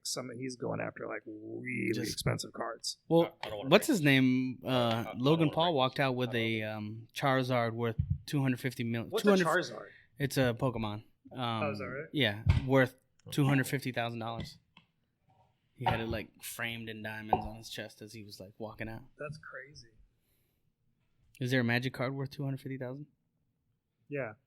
Probably are. It's called the Black Lotus. Wait, you lying? No, I'm sure it's freaking worth a lot of money. There's a lot of cards out there. How many of those? Am I mixing this up if I pull out? I don't care. Yeah, I shuffle. How many of those are made? Don't take the. Let me see the bottom. So that's the point. That's all, yeah. If you look at here. Don't put your grubby little paws on. What am I looking at? Here, I'll show you. It's an easy way to look at it. I just want to know if I'm mixing it up. If I just take it out and put it back. Just put it back. Here, the ones that facing. Put it this way. If they're facing a certain way, I haven't gone that way. Oh, okay. Okay. Yeah, I'll pay attention to this. The listeners can't see what you're looking It's okay. at. He wants to make him kiss. Okay, there's a little divider right here. Yeah, there's one right there. I'll mix them up. Yeah. We've got about 3 of us in jiu-jitsu that play now, and then a white guy named Trey. Are these all? What are you, these? Are your card binders or whatever? Yeah, for whether I want to build decks or just keep the cards and then sell them later on. So there's places around town that buy them. How invested do you feel or do you know you're in right now? I mean, I've spent probably about couple hundred. No, $500 with cards. If I've spent money, but I'm sure they're probably worth more than that. Yeah, I probably have cards worth probably upwards of, I'd say, a couple thousand. Nobody else would run rush my house and buy it. But yeah, It's cool, man. Yeah. You know what I wanted to do, like way back when I was a kid? You ever seen those little figurines? I can't remember what they're called. Something, like the army ones? Something workshops where is like that Warhammer? yeah, Warhammer, like where they paint there's them. a place around town that sells And there's like they you have can build like, a train, like a stuff whole like that. room of them. Yeah. I went to a store one time. I was like, man, that'd be really cool to have to start collecting. And I was like, but where would I put it? Because like you got to display them. You know, if you're not gonna display them, what the hell's the point? You got to True. Yeah. So Yeah, I went to a game shop on Saturday after training, and this guy had like these figurine dragons, or like these kind of like these statue dragons or whatever that were probably like yay big, right? And he put them on the top shelf, and he's like, I bought these from a store like 10 years ago, and they were $20 at the time. They just went on sale. I was like, how much are they now? He's like, they're $300. I already looked them up. They're $300. You know, and the amount of detail that they have, it's crazy, man. Like it's like it looks like a real dragon, but just like a. Yeah, I mean, like that's like this kind of shit is like. I know what you're talking about. It's like nerdy. Yeah, it's like nerdy and like geeky and stuff. But man, if you like really commit to it, you could probably make a lot of money. Zombie, nice. Would you relate it to sneakers? Probably. Sneakers probably. There's some sneakers with a shit ton of money. Yeah, but I think you get a higher return on sneakers if you collected them, like if you held on to them. Didn't wear them either. Right. They're in the box. Dead stock ones, yeah, that are never worn. Like how much we talking about? Like thousands. Yeah, right. Thousands of dollars. But like nowadays, since like they make limited sneaker runs, you know, let's say if they only make 1,000, those 1,000 are already, their retail value is 150, but reselling them is 300 because only 1,000 people can get them. That's nuts. Versus the cards, I mean, I'm sure they have a limited number of certain cards that they make, right? But the cards that I'm talking about, they haven't made them for years, right? Yeah, they're done making them. They're never gonna make them. Versus like, you know, the Jordans, they keep retroing them, but like the original ones that, you know, came out the first year, if you have those dead stock, 9 times out of 10, like the sole is already given away or whatever, but you can get them redone, and those end up being like thousands of dollars. I get caught up watching those YouTube videos where like there's some dude, I think he's in Europe, goes to a Nike store, and it's run by Nike or whatever, but like he takes famous athletes, usually soccer players like Neymar. He took him to like a sneaker. These guys are like proven sneakerheads or whatever. And or Ronaldo, he took him there, and like some of the shoes, I guess I'm not sure how much they're worth, but I'm sure they're worth a shit ton of money. But like the store doesn't look like a normal Nike store. It's like it feels like you're walking into like a nice high end like Gucci or like Versace there's now, store. I mean, there's a lot of boutique basketball sneaker stores that literally like you're not finding a pair under $300 to $500. Like that. Yeah. That's what I mean. Yeah, some of that. Like, and it's pretty surprising. Like a lot of the guys, the athletes that he has, they know the shoes pretty well. They understand. Like, and they don't speak English, but they're like, yes, I know this shoe. I want this one, Yeah. this one, this one. But for them, spending $500 on a pair of shoes is like Nothing. it's like either that or something Italian. I don't know if I could do that. $500 on a pair of shoes. Yeah. You I don't would know if- do that, or you would No, not? no. I feel like I couldn't be a collector. I would rather spend money on like a really nice suit than I would.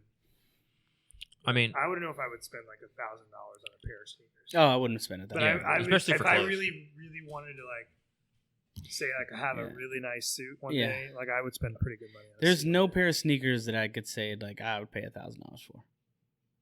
Like even if I it don't was have like $1,000 my to spend on child a suit. I'm just Yeah, telling you, no. like I don't. No, but I'm saying if somebody gave me $1,000 and they were like, you can only spend this on one pair of shoes, I'm like, all right, then this is not gonna.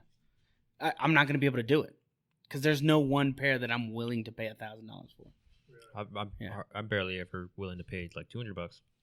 I don't know. Like I think I spent the highest I've ever spent on a shoe was $140.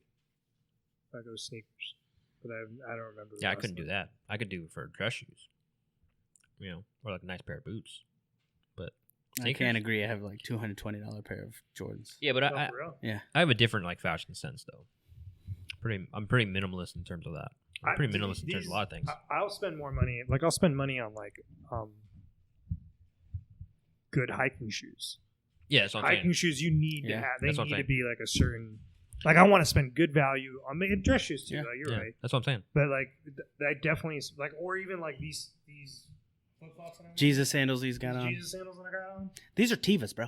Yeah, they're not Tevas, but they're definitely like what are they called? something generic name. Yeah, I of, get like- what you're saying. But I'll spend money on those. But they're gonna last me a while. Yeah. Yeah, that's the thing.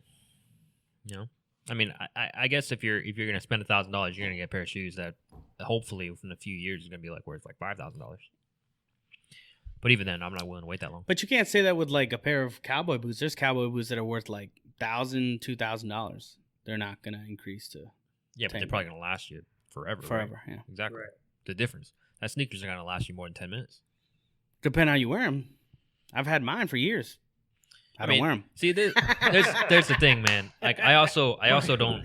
They look good when I open up my closet. And it's like, Yeah, I don't dress for the look. I dress for the function. well, now who dresses for the look? You can't. No, hold on a second. Hold on on a a second. second. What, you gonna challenge me? Yeah, I'm saying that you go for the function as the first thing, right? Yeah, And then that'll always There's always a trump tiered everything system, else. right? You Exactly. go for the first, where are you going? Function, fit, fashion. That's what function, it goes. fit, fashion. I like That's that. the tier. Because here's So the thing. fashion's the third, but you are going for fashion at some point. Yeah, well, because it still has to look okay, right? You're not wearing Because, like, sandals with a suit. No, I mean even if you like, so it's Unless the I'm at the function- beach. Hence the Yeah. function, Yeah. and then he goes through the fit. How does it fit him? Mm-hmm. And then it's like, okay, he likes this dress shoe because the style of this dress shoe is better than the other one. I get that, but it's definitely Dress shoes it's are a little definitely different variable. though. Dress shoes are a little different though. Like if I'm looking at a pair of dress shoes, which I am right now, Mm-hmm. I'm in the market for a pair of black cap toe Oxfords. What's going on here? What? Are you? You talking about suits? I'm talking about shoes. I'm talking about shoes No. So- But you've been talking about getting a new suit and now new dress shoes. What's going on? because I want a new pair of shoes. That's what I'm in the market for. But like that's specifically what I want, right? And then I'm going to look at what's it going to be used for. Dress, obviously. Mm-hmm. And then is it going to fit, which is usually an issue for me because I got wide ass feet, but they're fucking short. Okay, I got hobbit feet. But then in terms of a sneaker, Yeah. like, what am I going to use a sneaker for?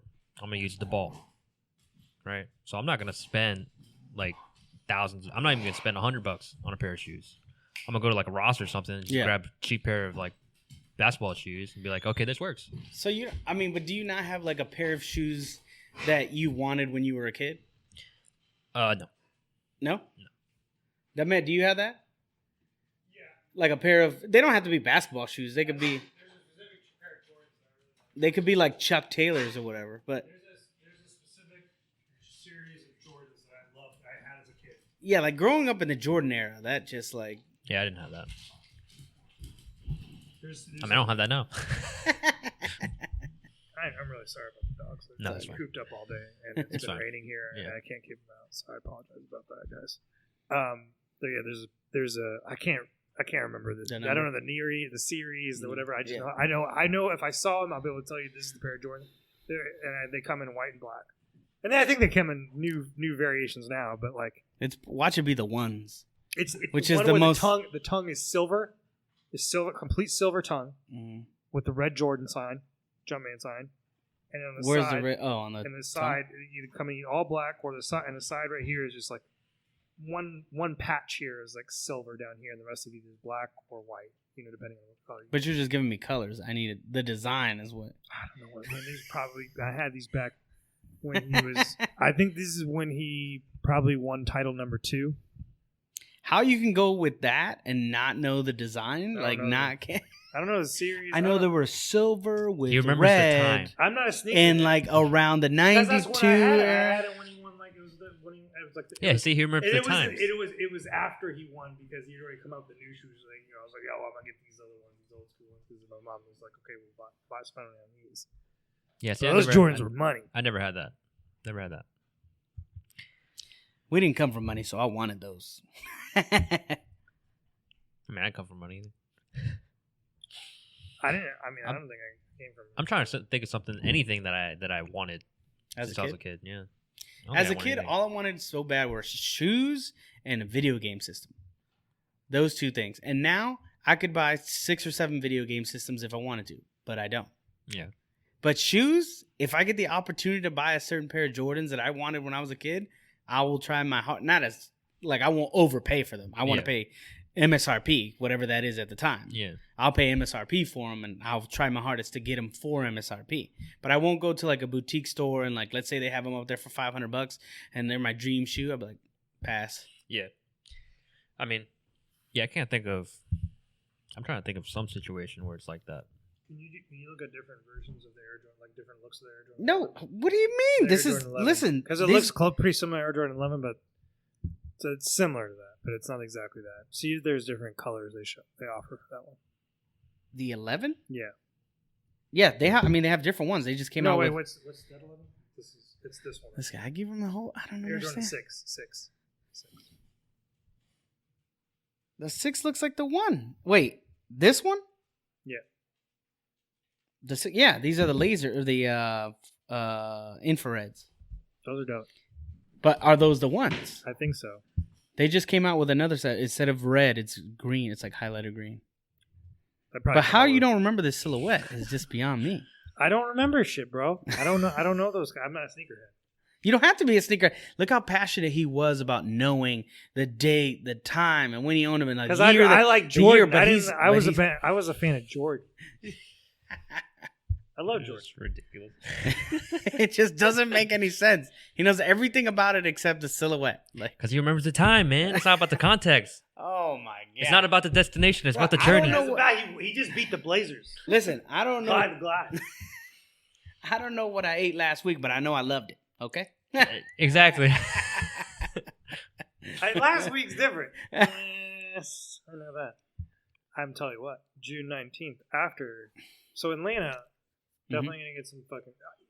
I've been telling you, like, I've been stuck on this YouTube kick right now, following this guy named Michael Chen. Okay. You know him? He basically he's a YouTuber that goes and tours different restaurants? No, like street food places all over the world. So street food could be anything.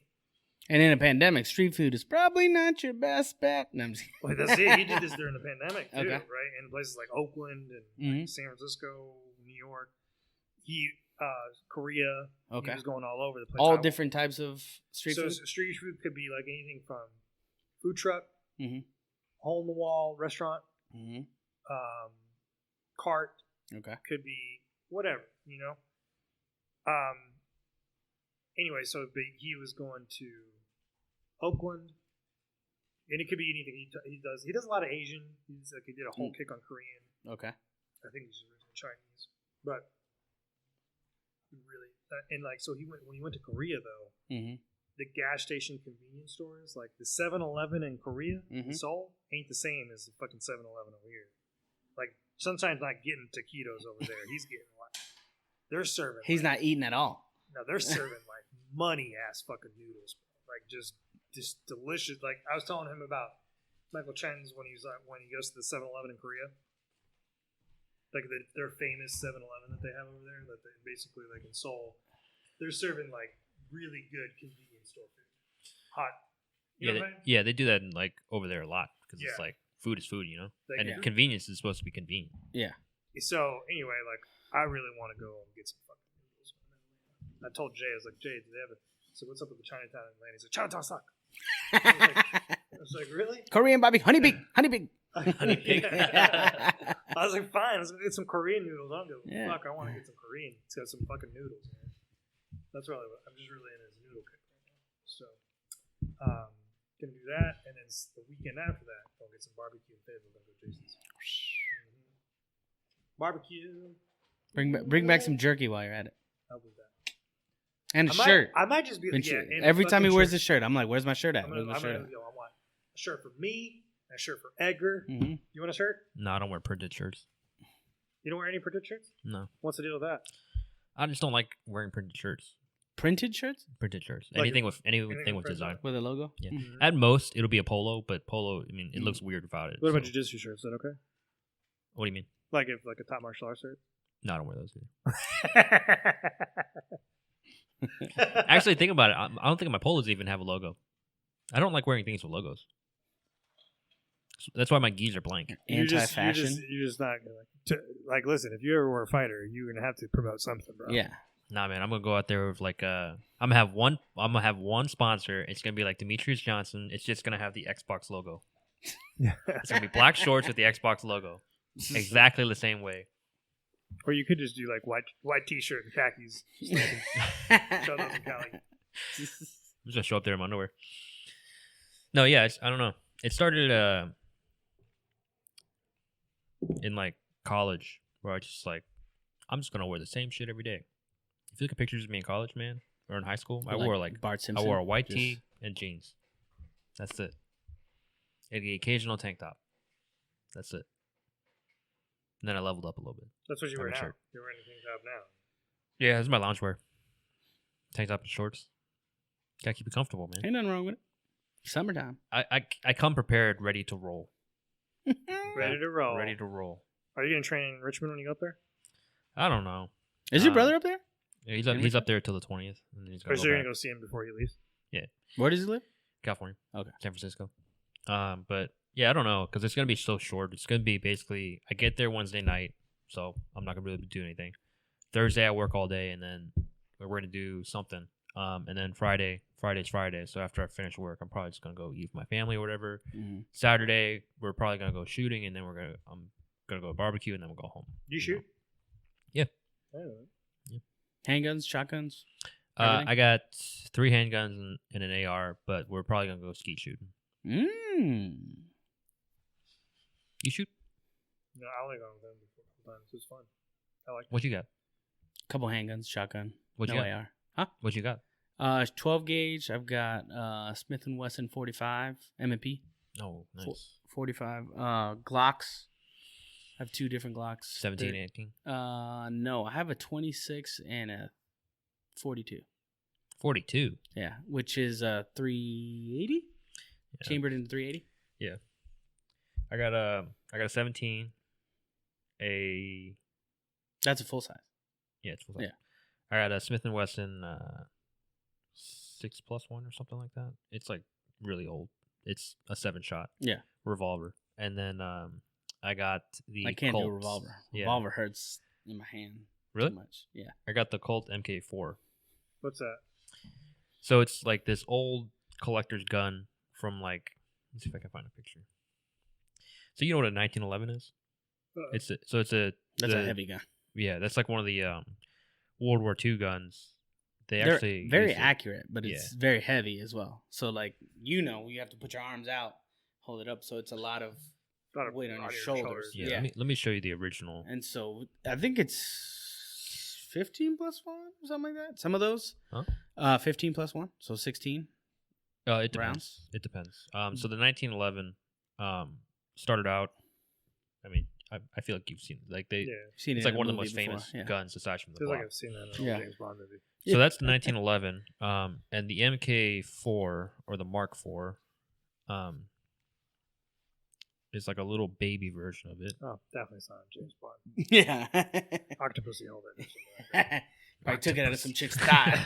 So it's this one. Oh Yeah. yeah, that's cool. Yeah, and that's a 7-shot, but probably my best gun. I keep it on my nightstand. I want to go skeet shooting. Everyone I've let use that gun, they're like, "This is the best gun. One of the best guns I've used." Because it's got great weight distribution and Yeah, it's all metal, so it's like it's heavy in the hand, but it's small, so it's like it feels good. And then there's like limited recoil because of how heavy it is and how small the caliber. So the caliber is like basically like the size of the bullet. Just in case you don't know, Med, but also for the listeners. But like it's for the size of the bullet and also for the power. So like the lighter it is, the less recoil. And so the gun is both heavy and lighter recoil, so it really doesn't move too much at all when you shoot it. So it's more accurate because you're not having to re-engage your target. Yeah. But yeah, we're going. We're maybe I don't know. I feel like Depends on the weather. I know enough. I've gone with you a couple times to understand that piece. How many times have you gone? 2 or 3. 2 or 3. Yeah. Yeah, we should go, man. I That's like fun. shooting. I let him wear the headset that I have, which I have has like. One Did you get the new one? Yeah. Are they noise canceling? Yeah, but like it has a microphone. I've shot. So like. Oh, do you? I'm pro. I asked you if you have any guns. You didn't say I'm pro anything. Second Amendment liberal. So like when you shoot, it drowns out the Yeah, it drowns sound out. of that. But like if me and you are talking, it's literally Yeah. you can hear each other perfectly. I just bought a new pair of ears, and they're $20. So no, we should go shooting, man. I want to go skeet Yeah. shooting. I've never been skeet There's shooting. places around here. Yeah, there's sure. a place like near Columbia. I don't know about how close to here, but I know in Columbia there's a place where they're like, there's probably it's- like a fuck ton down Yeah. south. Would you ever do like any of those like tactical classes or whatever? Would you ever look to do one of those? No. Like survival camp? I would mean, never do survival. okay, so here's the thing. Like, you talking about like tactical survival, or you're just talking about regular survival? like if somebody broke in my house, survival. No, No, that's not that. survival I would is consider like, that self-defense. like Yeah. survival, like dropped off in the middle of the fucking woods, can you find yourself? Oh, Bear Grylls style, but Oh, I then can do end that. up sleeping I at a can do that Motel now. 6. I can do that now. I've gone camping like that before. But did you go through training, or did you just know how to get the fuck I just out? know how to do it. Huh? YouTube, man. YouTube's a fucking gold mine. Okay. No, I mean, like, because it's the same thing where I feel like I said this to you guys. You ever drink before, your but own it's pee? like, No. it's like the more you know, the less you need. Yeah. The more you know, the less you need. Like, I could probably go out there with like an empty water bottle and a knife. Can I'll be you good. get a map, like an actual map, and then read it and be able to tell where you are in the terrain? If you give me a compass, yeah. You get a compass. Yeah. Well, what time of day are you dropping me off? So you dropped off at 6 in the morning.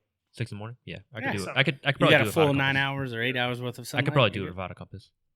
You got from 6 in the morning in the summer till basically 8 o'clock at night. I could do that. Yeah. You tell me to go somewhere, or you tell me to stay there for a couple days, I'm telling you, or you tell me both. I need you to like get to this point in the map. All right, so you're gonna drop me off in the middle of nowhere in the Cherokee Mountain, Somewhere in the somewhere in Western like Carolina. Asheville, like and I gotta find my way back. Way past Asheville. Follow the smell of the. And I gotta find my way back. Do I have a time limit? I'm gonna go out there with a knife and an empty water bottle and a map. That's it. An empty water bottle. Empty water bottle. And a map and a map. and a compass. No, just a map.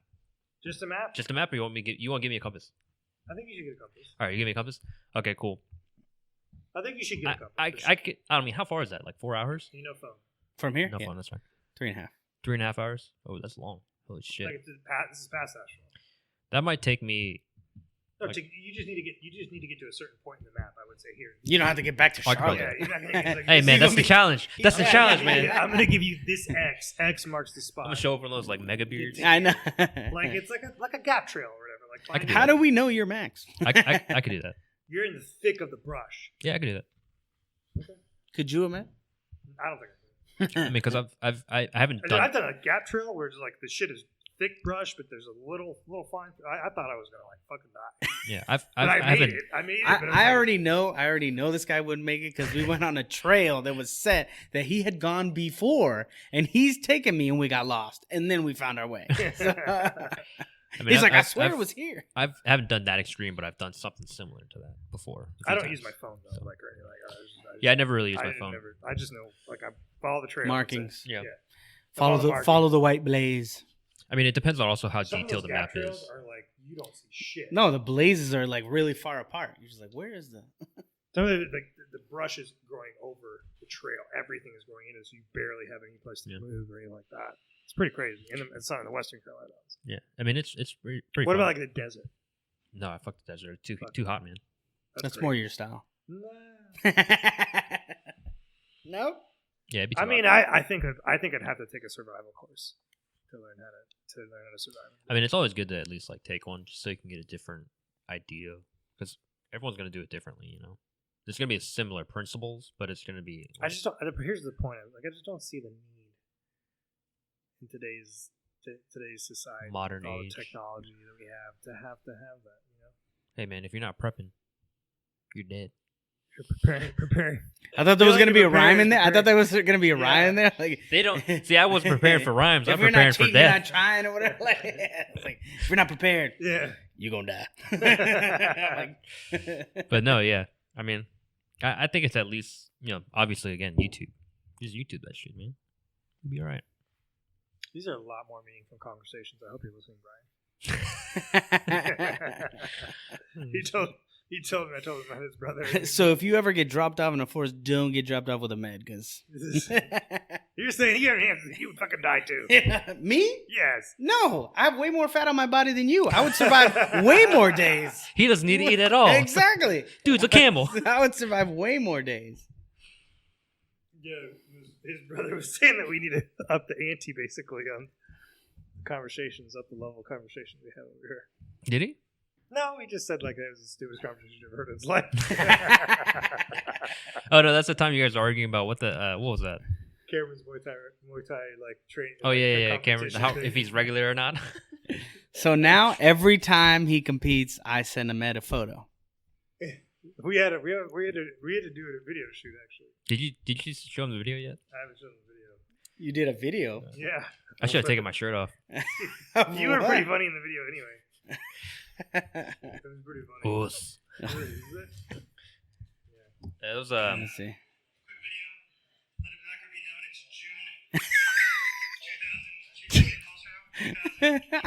I see. Sir, the white gi, can you please state your full name and date of birth for the record? Cameron Constantine. My birthday is 4/20/2000. 420. 420. Cameron, can you let us know? Can you let us know how many Muay Thai competitions you've had in your entire life? Two. Okay. And were those two this year? Yes. In your amateur opinion, would you consider yourself to be a regular Muay Thai competitor? I'm basically professional now. Basically professional. Do you compete regularly? Not really, no. Okay. What would you consider competing regularly? Like once a month, maybe. Once a month? Okay, cool. We'll wait for that. Thank you so much. I'm just like next to him going oos.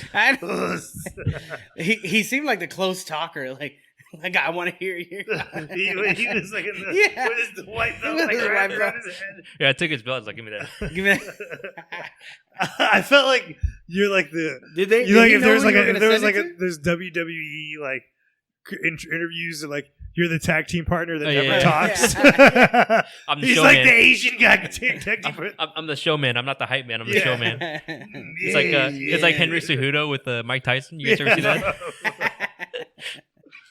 What'd you say? I said, did he know who you were going to send it to? No, Like, did he know, he he didn't didn't know know the premise behind. No, he didn't know anything. Oh, no wonder he was just like, kinda. I was so tired too. You and the gi. Wait, there's two gis. Yeah. I was so tired after class. Oh, shit. That's hilarious. It's good. He's a good kid. He is a good kid. Yeah. He can push it too. That's for you, Brian. That's for you, Brian. Confirmation. Confirmation. We are idiots. We have full evidence. Oh, shit. When's your brother coming back again? I don't know. It's a long Yeah, I don't trip. know. Long trip from Cali. Yeah. Lives in LA? No, SF. Are you San Francisco. going out to South anytime soon? Out What? to Frisco. You go to San Francisco anytime soon? Probably not for this. Maybe like towards the end of the year or like in September because my god sister's getting married. The pandemic is still going on there. I don't know. I'm kind of out of vacation days. You're out of vacation days? pretty Already? much. Yeah. Well, so we're with taking, the vacations you got planned right now. yeah, because we're taking a whole week to go to Disneyland or Disney World. Disney World. Oh, shit. Yeah. Who's going? Me, my girlfriend, and a bunch of friends. We're getting an Airbnb. Where, Orlando? Where's the Orlando. world? Yeah. Orlando. More than likely, we're probably gonna go like half the time because They're limited tickets right now. Yeah, me personally, I don't like theme parks. Actually, I hate them. I don't like the crowds. I don't like the lines. I don't like. That's why you riding pay for rides. that wristband. I just want to go get drunk. You should go to. I do. Butter beer is not actual beer. Just for the record, I tried. What is it called? Butterbeer. Are they still at the Magic Kingdom? Yeah. This. I don't know which park it is, but whatever park that has Harry Potter. Oh, that's Universal. I just There bring you my go. own moonshine, Yeah. my own white lightning. Put it in a water bottle. Just trying to stay hydrated here. 3 days later, he needs a new liver. What? You guys training this week? Got to. No, I'm leaving on Wednesday. I might train tomorrow. I don't know. Train tomorrow. We got we got the Atlanta Open this weekend. Saturday. And Sunday. For some folks. Gi and no gi. For some folks, yeah. Yeah, it'll be good. It's your first black belt tournament, right? First black belt time. Edgar's second. So, I haven't competed since purple belt. And the beginning of purple belt. That was back in like 2014. 14? Yeah. The good old days. Yeah. Back before COVID. Back before COVID. No, it's been a long time. I don't know. I don't feel the need to. You don't have to feel the need to. You kind of do. You just have to want to. That doesn't mean you have a need. Exactly. need Yeah. to. Because Yeah. I feel like you just want to. That's Same- the only reason. same so- difference. No, it's not. I feel like it's feeling the need to me is like That's yourself, you fool. The dog is seeing itself in the reflection. Because there's absolutely nothing out there. I'm gonna put them out. Yeah, But go the ahead. only thing, the point of it is like again, this comes back to why we do jiu-jitsu. And no matter who you are, no matter whatever reason you started, the ultimate variable is because you're doing it for fun. Yeah. And if you try to like sugarcoat it some other, or like try to circumvent it, or like paint it some other way, Yeah. you're bullshitting yourself. You're doing it because it's fun. Yeah. I mean, but my thing is like, I don't compete because I don't want to. Most of the times Fair. it's and like a lot of the times I feel like people do it because they want to be, the best or whatever, Mhm. or they want to test themselves, or they want like validation or whatever for like their skill set. Yeah. And it's like I don't feel the need to be validated in how good I am, Yeah. and I don't have the want to go out there and try and be the best because like at the end of the day, no matter how good you are, there's someone better, right? And so I don't need to feel that. That's me But personally. you don't need to feel that, but you know that already. Yeah, I know that, Okay. so I don't need to be like, okay, let me go out there and at least like try and see if I'm the best in the area or like I'm the Okay. best at this particular moment. I don't need to do that. It's unnecessary travel for me, unnecessary payment. But even then, Yeah. it's not like I do it for fun just because, like, I've never competed. and you're free to. Yeah, but I've never competed against the guy who I'm in a bracket with. Yeah, Like, probably, I mean, this week, probably I will be. But for the most part, you never compete against the same guy twice. yeah, and you're free to feel that way. And I'm not saying like we should stop competing. I'm just saying I personally don't want to and don't feel the need to. If you like to going back to it, right? You don't feel that you need to do that because again, as soon as you start doing that, doing something that you don't want to do or feel the need to do, it doesn't become fun. Exactly. Yeah. So again, it comes back to I still go to work, though. yeah, exactly. It's like, There's a you do that different 'cause thing. You gotta get That's a paid. different thing. Gotta get paid. That's the only reason we do jiu-jitsu Cut is the because check. we pay for it because we're willing to pay for fun. You know? Yeah. Is that why people do drugs? Even if they do it for their profession, right? If Yeah. you do jiu-jitsu because it's your job, Yeah. you picked the job because at some point when you first started, this shit was fun to you. Yeah. You know what I'm saying? I don't. There's a lot of leather, or like you want to get healthy and like exercise. No, fuck. There's. I mean, yeah, there's a bunch of reasons. There's Yeah. a plethora of reasons. Yeah. For the amount of people that do jiu-jitsu, there's the same amount of reasons.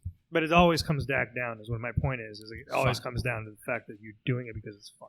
Yeah. When it stops being fun, then you stop doing So it. yeah, when it stops being fun, that's when people get burnt out. I would like I would it. change fun to makes you feel good or better.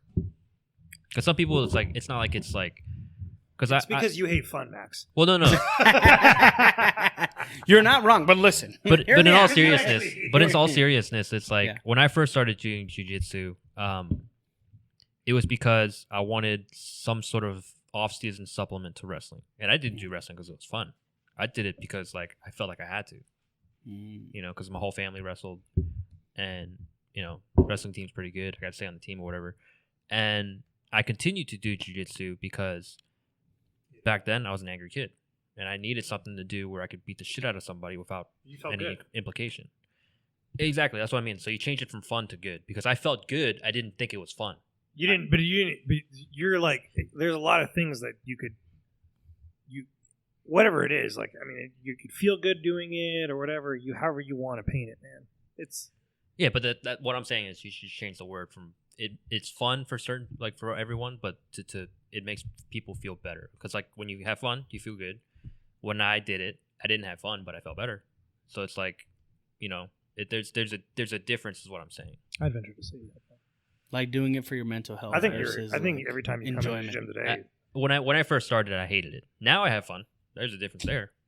Because we're there. I'm agreeing with you. Because I'm agreeing with you there. It's 60% trolling, 40% exercise. That shit's fun as hell. Unless we're doing warm-ups. Yeah. But no, even some of those hard trainings are just like, it's fun. Oh, that Nogi training on Saturday was just Brutal.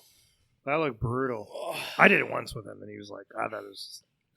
I didn't even get leg locked as much as everybody else did.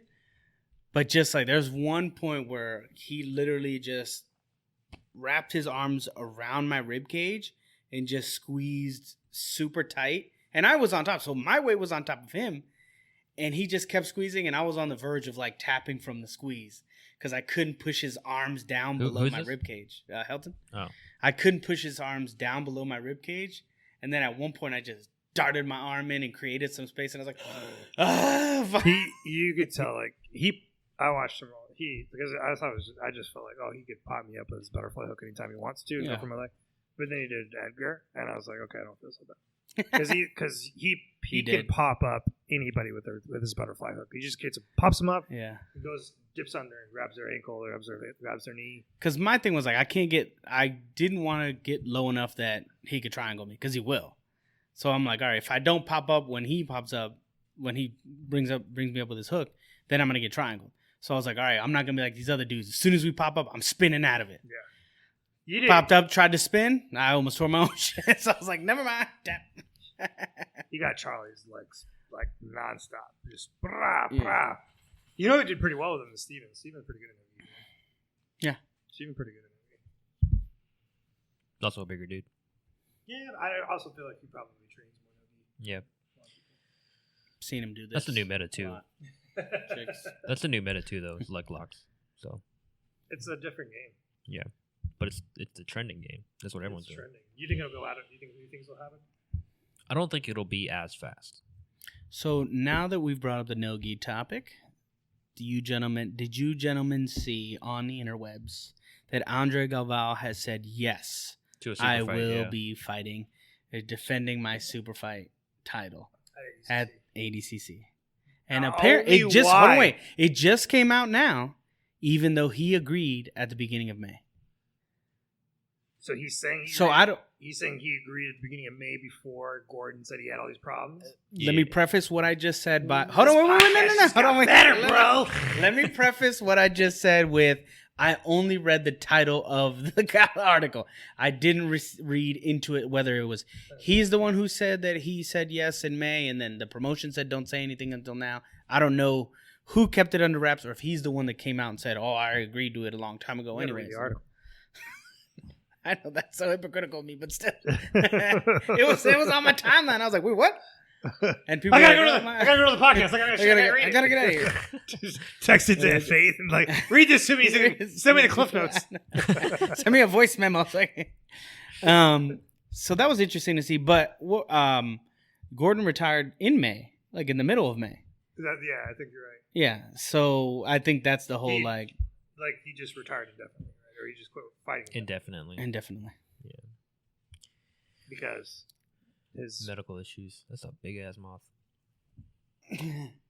Medical issues. To me, the medical, if they're, I'm not gonna say if they're legit, because why would you quit something that's paying you money and that you're winning fairly easily at? Because your fucking organs are enlarged.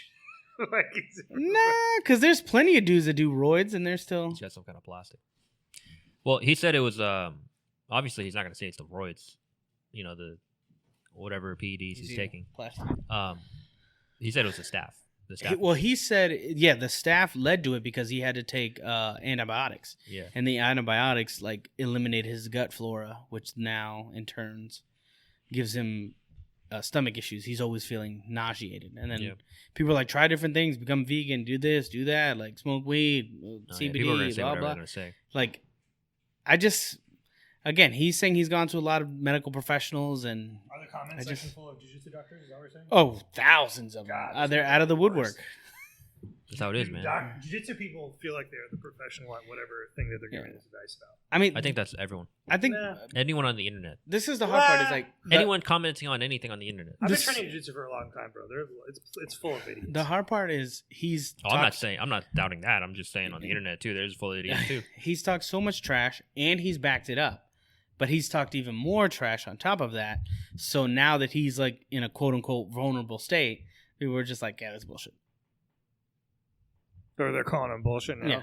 Oh, I don't think there's no way he's bullshitting, man. To me, there's no way. Because didn't his dad have like the intestinal issues and the organ issues? And he died from it. I don't know.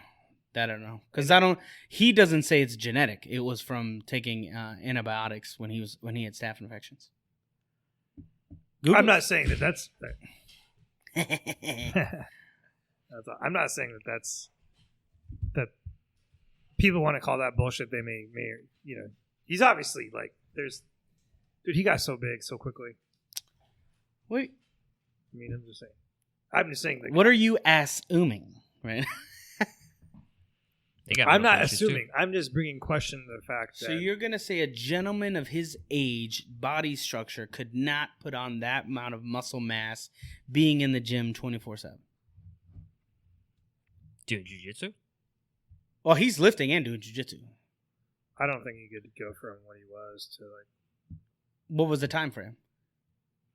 I think it was a year, right? It was I can't tell you what the time frame was. I don't know. He went from 170 to fighting 200 pounds. That's 30 pounds. That's fuck ton of muscle in 1 year. Bro. If the 30 pounds was all muscle, yeah. Oh, yeah, that's all muscle. If you look at someone, if you look at someone like Leandro Lowe, that's a different story. He was clearly on something when he came up. He's bloated, isn't it? So yeah, because he was 160 going up to like pure heavyweight, which is like 230. That was within like 2 or 3 years. Muscle or not, that's a lot of weight. I'm not saying Leandro Lowe is different. I'm just telling you, But I feel like. So hold on a second. Mm-hmm. Gordon Ryan's on steroids, right? Nope. For sure. Yeah, he's on steroids. 100% he is. He's on steroids. My point, and I'm not judging him. Nope. There's nothing wrong. There's nothing wrong or right. My point is I'm asking the question. Mm-hmm. So I'm not assuming. I'm asking the question. Has it led to whatever his ailments are now? I would say no, because of the amount of cycles that bodybuilders have done, and that is not a side effect of their intense cycles. No, but so do you? If he has a genetic disposition to having intestinal. But you don't know if he's got a genetic disposition. Nobody does. Maybe he does. Nobody does. I mean, nobody knows, right?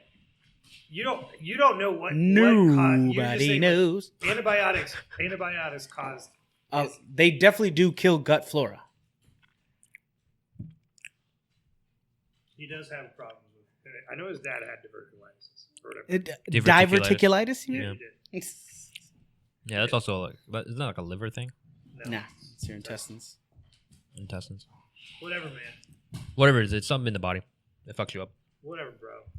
Did Big Gord have diverticulitis? There's a war raging in here. Go outside. Go outside and get the rain. Let's see.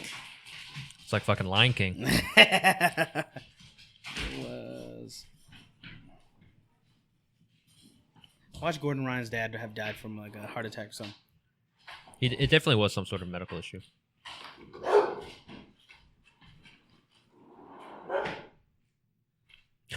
He's so scared of her. Yeah, it definitely was some sort of medical issue. I know that, but He I don't definitely know. had some type of issue. Let's see. Said he passed away. Sad news. Yeah, at the highest level for jiu-jitsu, if you're not taking something, you're doing it wrong. If you're not taking something, like it has to be. I'm not saying they're like doing like some sort of like bodybuilder as steroid. It's definitely some sort of PED. If you want to be the top of the top. Yeah, they're all doing Because some there's sort some of guys PED. that are not taking it, and they're not winning as much. It's some sort of PED. At the highest level of every sport, they're doing something. It may not be illegal in terms of their sport, but they're doing something that would be illegal in another sport. So, How much were the Mendez bros doing? According to somebody, quite a bit. they're doing something, man. Listen, man, I'm not judging.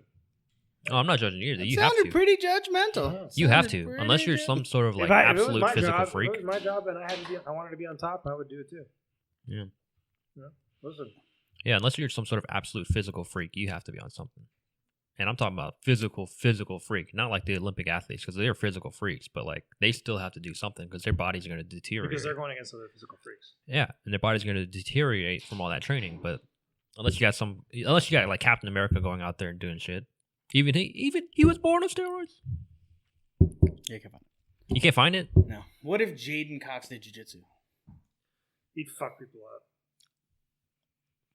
He's clean. Usana, baby. Who? Usana? It's USADA?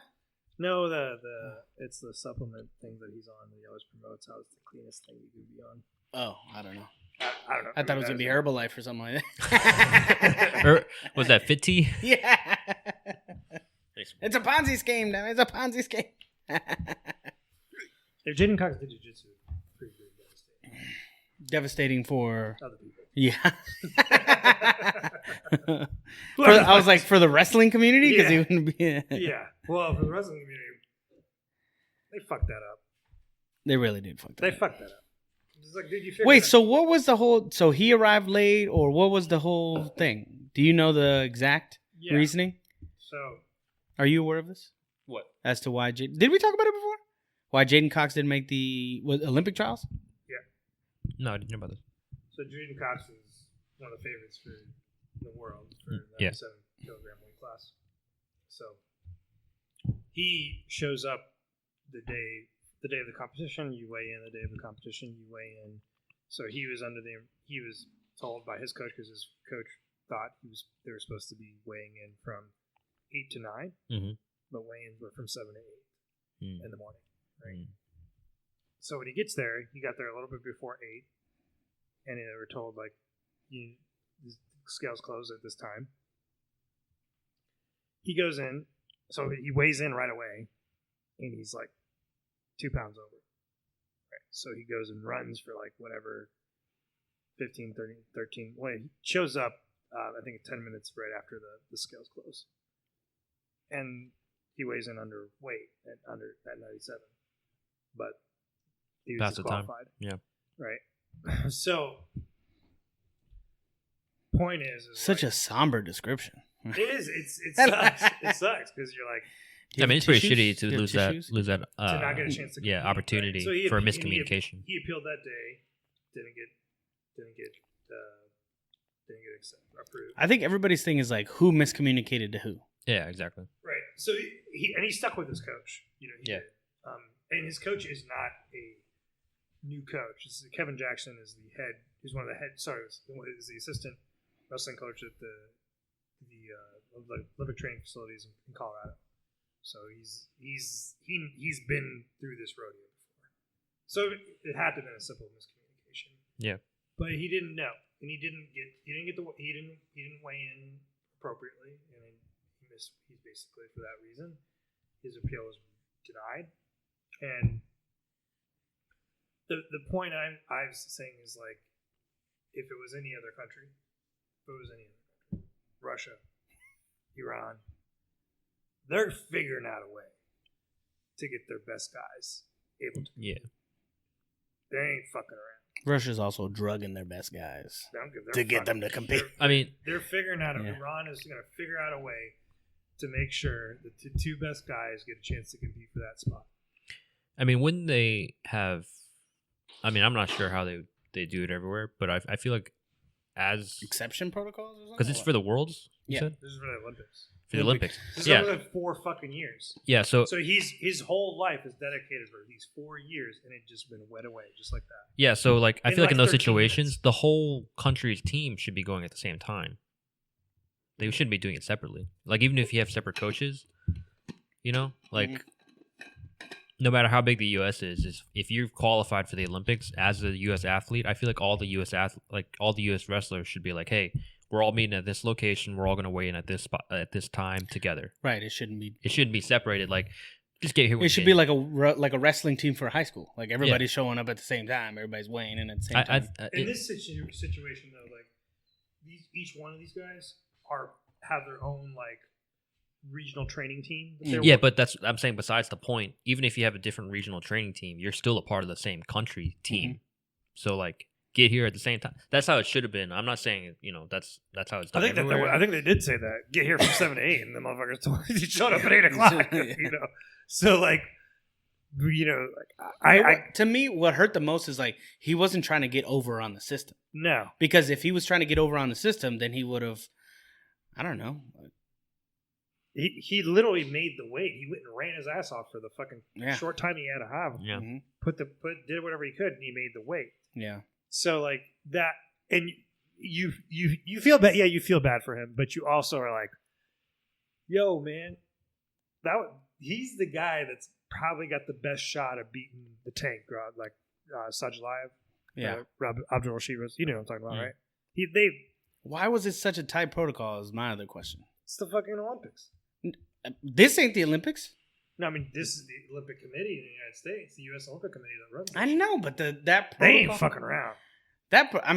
That protocol to me doesn't have a doesn't have the best athlete's best interest in mind.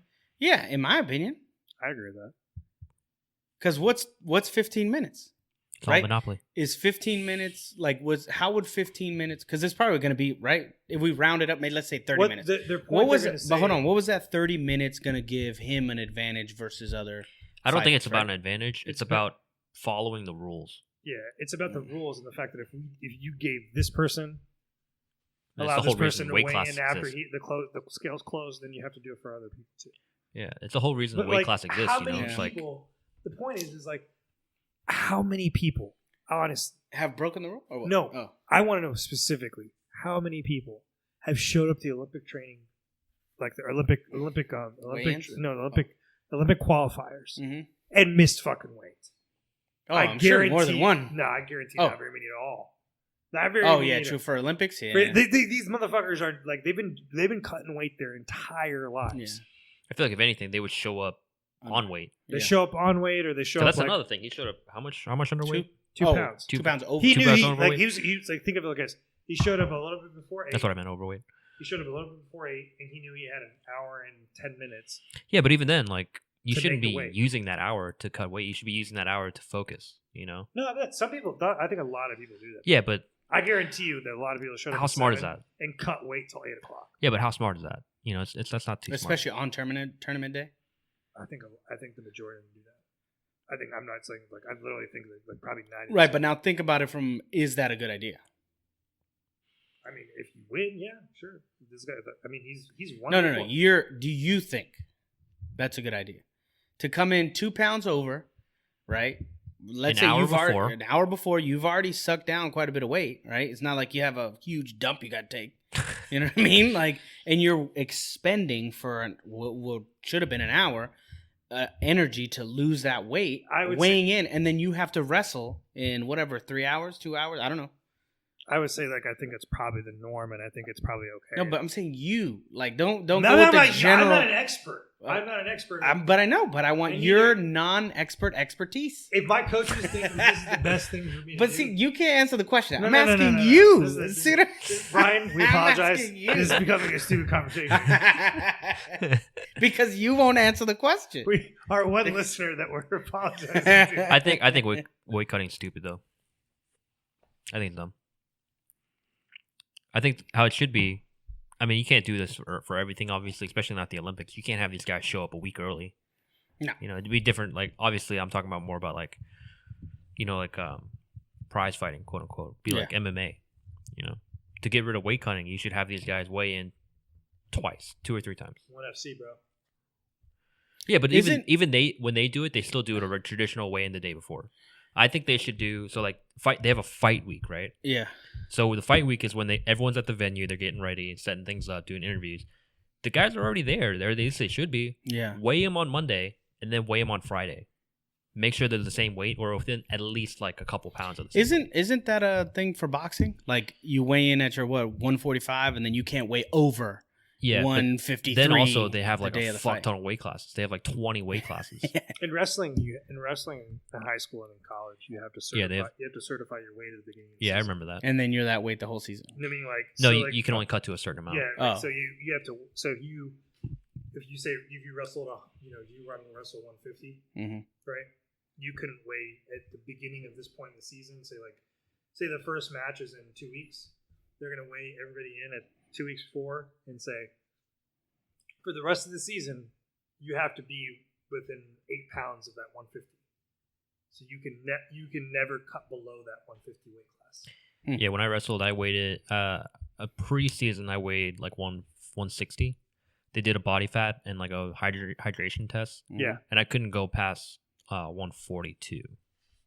Below 142, right. And for the rest of the year.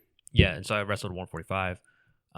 And for certain people, they would not allow you to go more than one weight class lower on your next event or whatever.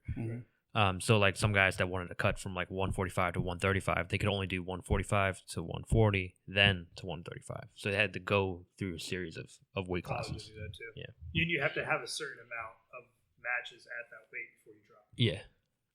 I think that's better, but obviously you can't enforce that. You know? Yeah. So, but the weight cutting, I really think they should do Monday and Friday weigh-ins because that forces someone to either be like, okay, I can dehydrate myself all the way down this level and stay that dehydrated for a whole week, or I could just work better at a different weight class. But then on top of that, you have to add in more weight classes, which I think they should anyway. Like 165, 175, 185, 200, like 220, and then heavyweight. They should definitely have one like over 205, like between 205 and heavyweight. Yeah, but some of these heavyweights are like so big, and some of them are so small. Like yeah, I always thought like Junior Dos Santos could have probably cut down to 225. Yeah, whatever, but then the issue comes with like saturation of the weight class. There's going to be a depletion of guys at both light heavyweight and heavyweight because like you have less guys. It's gonna be like boxing. So it's gonna be less people, more champions, but then it's like not as good. That's how it is, man. Not that guy that tried to tell Canelo. Why you avoiding me? Fuck you. You fight nobody. Get out of here. Get the fuck. He was really good in that video. And then you sent me that video of him dancing. I was like, oh shit, Canelo. He's like on a yacht on a lake or whatever. Some Mexican song's playing. Just like, He doesn't need to learn how to dance, man. That's all the head movement. Dude, that motherfucker can fight though. Yeah. She could break your eye socket. Yeah, he could break your ribs. I wouldn't doubt it. I think if what is Billy? What was his name? Billy Joe Saunders. It was Billy, right? Who? The guy Canelo beat. Was he the British guy? Yeah, I think it's Billy. So if he would have walked out there again for the next round and just got tapped in the eye, he'd have went down like a ton of bricks, in my opinion. you had a cracked orbital bone or cheekbone and jaw. All it would take is just like a nice little tap. And you're going down like a ton of bricks, because when you sat down and the doctor was like readjusting your shit, like the adrenaline's now going down, especially since it's mid-fight. Yeah, the massive adrenaline jump. is usually like first 2-3 rounds. And I think that was midway through the fight, if I'm not mistaken. And he readjusted your face, and if you would have went back out there, just a little boop. Yo, speaking of that, did you watch the whole event this past weekend for UFC? Just a little bit, most of it. I think. Did you see the fight, the DQ for the eye poke? I think it was a DQ. Thumb? Do the thumb? Finger, index finger, I think. It's like one of these. I remember back to the podcast we don't talk about. He was talking about how like they should fuse the fingers in the glove or something like that, so you can't open your hands. Not to do a full boxing glove, but to be able to not be able to open your hands. They should just do the Pride gloves. Oh, like where they cover over it. Well, the Pride gloves is actually like a formed piece where it forces your hand to do this. But how does that hinder your jiu-jitsu? It doesn't, because the Pride gloves were designed specifically for shoot boxers. Yeah. So or your hands wrestlers. are always in like this position. It's always in a monkey grip, so you can Gotcha. still do like Kimuras and like all this other stuff. But then also your hand is naturally ready to punch. Whereas the UFC gloves, you can put your fingers out. to a certain extent. You can buy them like literally at fucking Dick's Sporting Goods, Yeah. and it forces your hand to do this. Mm-hmm. So like obviously most guys, they're not gonna waste energy trying to do this the entire time. They're just gonna relax their hands. But the Pride gloves force you to do this. So, But they do get them wrapped, don't they? I mean, even then, the do glove get is your hands stronger wrapped. than the wraps. Yeah. So Pride is always the way to go. Pride never dies. Pride never die. Pride never die. Should bring it back, man. Everything but soccer kicks. I want to know why they didn't do the ref cam in the UFC. The Too Pride much, ref too much cam was money. They didn't want to pay for the GoPros. Yo, those dudes had like a backpack on, and the thing was like right here. They do it at Ryzen, don't they? Yeah, I think so. Yeah. Yeah. Is Dream still around? No, that dissolved years ago. Where you been? I don't know, but I just need more Pride. Like, one is trying to do something like Pride, right? I think Ryzen's doing more of it because Ryzen it's the same owner as Is Pride. Ryzen the one that does like? Well, Pride's never coming back because the UFC bought it. Yeah, Pride's never come back like as itself. Yeah. Is Ryzen the one that did like Gabby Garcia was doing all that shit? Yeah. Yeah. Fighting like freaking grandmas. Yeah, like freak show fights. Yeah. Yeah, I want freak show fights back. She had like an 8-pack. I'm normal girl. I am normal, girl. She wanted to fight Gordon for like Andre Galvano's dignity and pride. Oh, it's Craig Jones, man. Ah, yeah. I thought Craig she was Jones. going to fight Craig Jones. But in the video at the end, she was like, "Well, you love you." Like she was talking shit to Gordon while he's doing the Yeah. interview. Oh, yeah. You know what one of the interesting things is all that Gordon retired before he was supposed to face Luis Ponza, right? So people are like, oh, maybe Luis could have beat him. Then Luis fights Craig Jones, and within like 45 seconds, get heel hooked. Yeah. I don't think he would have done better Yeah, against but Gordon. Craig Jones, I feel like, has a different style because he'll shoot for that shit immediately. Mm-hmm. Like that's what he wants. Yeah. Gordon just wants to kill you. Yeah. You know what? He's just gonna do whatever he wants. But Craig is like, I don't want you to walk. You know. Craig does that same shit where he pops you up and then Does goes that for kind of that inversion. south So, position. my question is, my original question before was, is Gordon gonna fight Andre Galval at ADCC? No. So then, who? Not if he's got these issues. Yeah. So who would be the next in line? Because technically, Craig Jones. you're supposed to fight the absolute champion from the previous year. So was- technically, he can't fight Craig Who Jones. Who was the runner-up? absolute champion? Gordon. No, it was Oh. Buchecha that he fought in the absolutes. Right? Yeah. Who's the runner-up? Buchecha. Oh, Buchecha. But I don't Yeah. think that's how it works. I don't think you fight the runner-up. It's champion versus champion. Oh, if the Has to champion's fight not there Felipe anymore. Berguisa again? Who's I don't know next? what the protocol is if the champion's not there. What? They has to fight Felipe Berguisa again? I guess. I don't know. Maybe.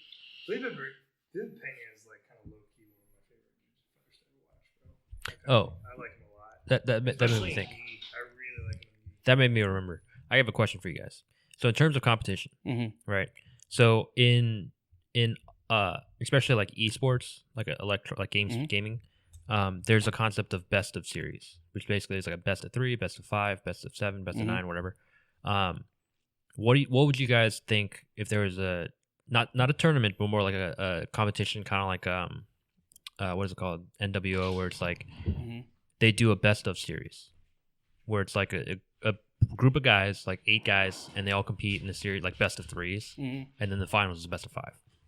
So that you do basically, but not on like the same day. No, on the same day. So like you do like a 5-minute round, and submission obviously still ends the match, but only for that run round, and then you move on to the next, and it's the best of 3. What would you think of that? 5-minute rounds. So at most you're doing 15 minutes of grappling. For regular Joe Blows or only the top tier? It would be like NWO, where it's like selected guys. Oh yeah. Would you think that'd be interesting? I think it would be interesting because you would change your since it's just one match, you only come in with one game plan. Yeah. And now that'll show who's willing to change adapt their game plan to see if they can beat that person a second or even a third time. Yeah, that's what I've been thinking about for a long time, because like I'm a StarCraft nerd, so I watch like the actual tournaments, and they do that all the time because it's too easy for someone to win right off the bat. Yeah. So it's like, okay, how consistent can you be? Mm-hmm. So I feel like for jiu-jitsu, it's too easy for someone like Craig Jones to just get a leg lock. Yeah, because I mean, obviously he's gonna get the same leg lock, but it's like I think one thing that they've tried is like, all right, we're gonna do a no limit time match. I'm like, okay, well, these two dudes have enough cardio to keep you going for 6 hours. Yeah, it's like who can last the longest. But then if it's still a 5-minute match and you're still doing like point system, but there are submissions, it's more risk involved with stalling. I do like the ADCC, like no points for the first whatever minutes, 8 minutes or whatever, or 5 minutes, and then points after. Yeah. Like submission always wins, but what was the promotion that they did in Dagestan, Russia? And they brought the Higheston. The Brazilian. They brought like the real jiu-jitsu, like it was Guy and Hoffa and Leandro Lowe were fighting in it. And I do remember in Dagestan. Yeah. It was. I forget what they called it. They don't got that Arab money, B. Yeah, they don't got it. They were definitely, and they paid them right, but it was best of 3 matches. But at any point, if you submitted your opponent the first to submission in any of those, it ended the whole thing. So say you're in the first match was 5 minutes, and you submitted the guy, the match is over. But if you won by points, there's no best of 3. You move on to the next. You move on to the next round. Match, you go to the second match. Maybe you lose by points. You have the third match. But at any point, if you win by submission, that's it. See, that's what I'm saying. But the submissions ends just the round. They're saying submission ends the fight. Yeah. So what I'm saying is, like, what would you imagine a new style where it's like, let's say like we compete against each other, best of 3, right? You submit me in the first one, I submit you in the second one, and the third one we go at it again, and then whoever wins that wins. Like, what would you consider that? Or if like you submit me in the first round, you submit me in the second round, you win right out. Is everything 5 minutes? No. What's the rest of the point system? Rest of the point system's the same old standard point system. Yeah. Yeah. Advantages and all. Yeah, I'm okay with it. Yeah. And there's I would consider that even there's no judges, there's no ref's decision, because that's too subjective. Oh, there is no ref's decision? Yeah, so like let's say the first match is a draw. Like you have one advantage, I have one advantage, no one got anything else. Then we move on to the next one, and then we're gonna be more. At least I would be more willing to be like, okay, I got to do something to get this, because if I don't get this, he's gonna get it, and then the next one I've got to work even harder. You know. So is there a mathematical possibility that each match ends in a draw? Possibly, depending on the guys, but like if you know going into it that a draw gets you literally nothing, then or would you be like, okay, if by the end of the third match, if we're still at a draw, you're both DQ'd. No, you go to overtime. And it's the first to score any type of advantage. It's the first to score any advantage. That's a sudden death for sure. Yeah, that's a sudden death for sure. I think point would be better. Like first point. Kind of like what we do in drills. Yeah, kind of what we do in like live drills, where it's just like first to score. First to score. Yeah. I think that would be awesome. I think that'd be more exciting. But as long as we're not doing submission only. Yeah. Because if we do submission only, ain't nobody getting fucking submitted. Yeah. Sandbag. It's like that one thing. That's what happens in these, bro. Some of those submission only, like I don't want to fucking watch 40 minutes of jiu-jitsu. It's like that one thing. Didn't we do that one time in training? Who? At top? A stalling? No, not that. Oh. Like like a while back when we did like some sort of thing where it's like Jay put us in groups of like 4 or 5, and it was like first submission or something, and then it was like you, me, Josh, the other Josh, and then like no one submitted anybody, and it was just a waste of time. I think Josh can bug me. Yeah, it was like Josh, but that was like at the end. Yeah. Like no, but like I think I remember that, but like in general, like these straight up submission only. Yeah. That they're like no time limit. Okay, I don't got fucking time. I don't got 20 minutes to just be watching. I don't have an hour. I don't have some of these goes. Like Keenan and Gordon, that one shit went for 60 fucking minutes. Oh yeah. Yeah. No time limit thing is 60 stupid. minutes of dudes fucking gorilla humping. No time limit is stupid because then like there's no urgency. Exactly. So there's no urgency. Time and score are variables that create urgency. Yeah. What is your take on that? I think it's the Eddie Bravo one where, they go 10 minutes and then if nobody wins, like you take their back and the first one to escape fastest. Oh, kind of like a situational. Yeah. Who does that? I forgot what. Submission on the ground. No, that was Eddie Bravo's. They do submission on the ground too, where they put them in specific positions. I like the idea of first score. I think in submission underground, it's really stupid. Like it's like first you get the back. If you submit the guy has to submit you next, right? Mm-hmm. So they alternate positions, and then it's like it goes from the back to armbar, and then to like triangle or something. Yeah. And it's like you already have a submission locked in. You probably should be getting it. Well, not only that, there's a higher percentage of homeboy popping your arm. Yeah. And then you have to now armbar him with one. Yeah, so I was thinking of that format, like the best of series. Yeah. But I was also thinking of like group stages. Like you put 4 guys together, and all 4 guys will go at it. So like you have 3 guaranteed matches. Mm-hmm. Yeah, you have 3 guaranteed matches. I feel like Copa kind of does something like that. And even if you have ties, yeah. And then the winner of that, and they did that for the one in New York. I forget what it was called. Black Belt Super League. No, I don't remember that. Did they do group stages? Groups settings? Copa Podio did. Group matches? Copa Podio definitely did a group, and then the winner. How'd it go though? Number 1, number 2 made it out of the group, and one fought the number 2 out of the other group in the semifinals, and one fought the 2 out of the other group in the semifinals. Yeah, that's exactly what I'm thinking too. Yeah, same thing. And like tiebreakers would be broken by like accumulation of what you score points, and the submissions and the advantages. Yeah, submission gets you like 5 points. Yeah. Win gets you 3. Draw gets you Well,1. I would probably just separate it. Be like, how many submissions did you get? Is there a tie there? How many points did you get? Is there a tie there? Differential. Yeah. He's running the fucking who gets relegated. I think that's just better, man, because it works better in terms of like figuring out ties. It works better in figuring out like, creating more urgency, making the sport more palatable. For who though? People just watching. People who don't know much. Do you think Faith could make it through 16 minutes of 16 minutes of 2 dudes? 60 minutes. Oh, 60? Dude, I couldn't make it through 10 minutes. I couldn't make it. And we do it. You the person, the amateur eye of like not the amateur, but like yeah. the person who just doesn't know what the fuck is going on, could sit there and be like, dude, these guys are just fucking sweating on each other. Nah, I don't think so. No. It's slow too. Yeah. It's slow. Yeah, I mean, you could look at something like judo. It's like you may not know what the hell is going on, but it's more exciting because like these guys are trying to kill each other for like 3 minutes. You know one guy's trying to throw the other. Yeah, something's trying. They're trying to do something to the other person, and right. They have a very set amount of time. Like they even have a stalling rule that's like 10 to 20 seconds. If you're not doing something within 10 to 20 seconds, that's stalling. Even in wrestling, the novice eye knows what's going on in wrestling. Even if it is homoerotic. They can tell, right? You take that person down and you put them on their back. Yeah. You can tell. They can tell who's winning and who's controlling. I'm not a fan of the twisting getting you points. I don't understand. Oh, for freestyle? Yeah. No, that's exposing their back. But in jiu-jitsu, if you didn't know, it's just 2 guys in pajamas. You've never done jiu-jitsu, and you're like, why is that guy's losing? The guy's playing guard. You just assume he's losing. Yeah, I mean, I don't want to be a fucking Philippines single guys. I don't want to. It's horrible.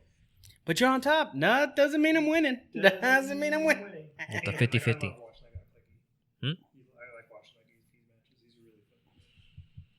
He always looks like he's in trouble, but he's not really in trouble. Him and Bernardo Faria did too. He would always be in deep half, and you think he's gonna get subbed?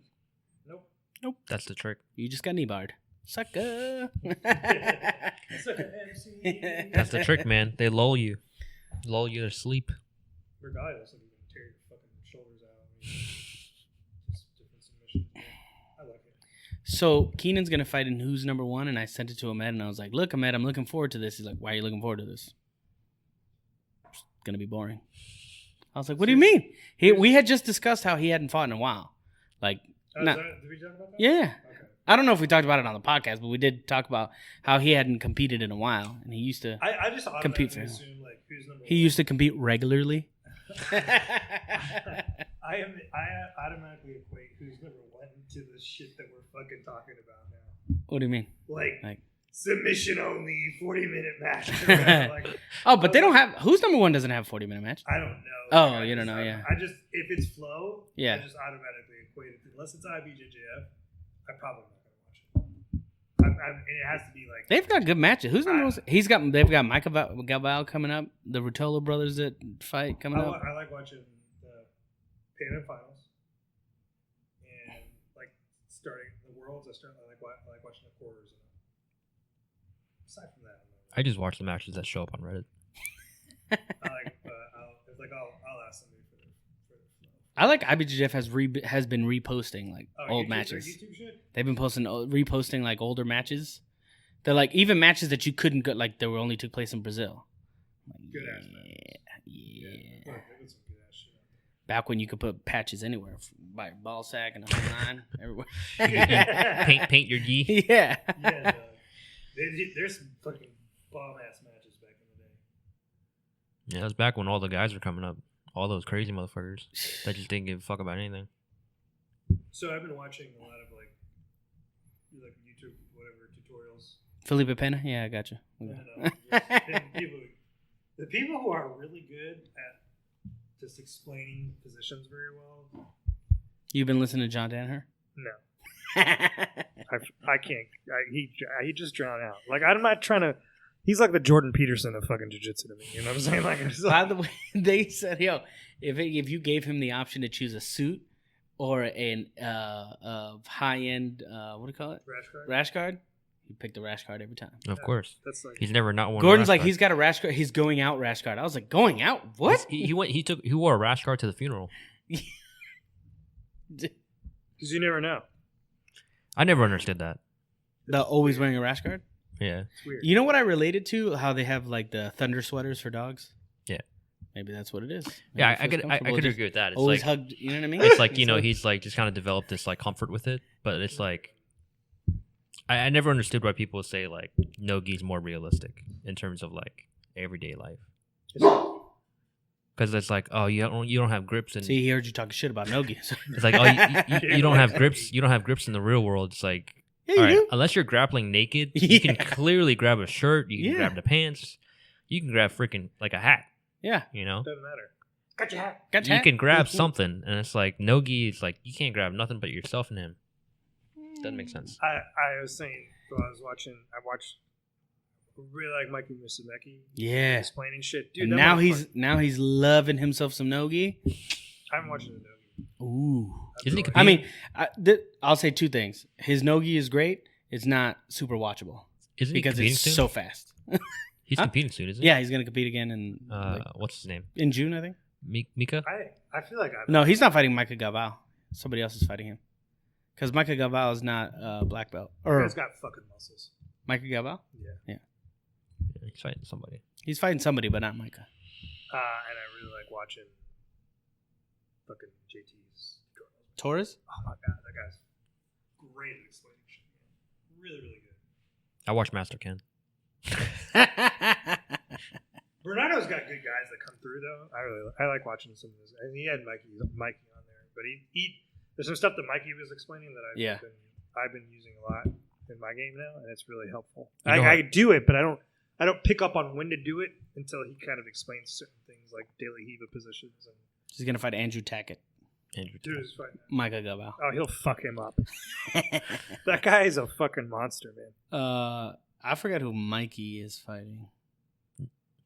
Have you watched that Michael Galval? No. He's a beast. Dude, you need to Oh, watch actually, yeah, I did. it. He submits everybody. Doesn't he have a vlog? on YouTube? Because I feel like I watched something where he's like just tearing people up and He's then like a having commentary. 16-year-old Brazilian kid who just looks like he's got muscles on top of his eyeballs. And he's got great technique, and he does a lot of close guard, a lot of close guard. But he can take people down, everything. You like him.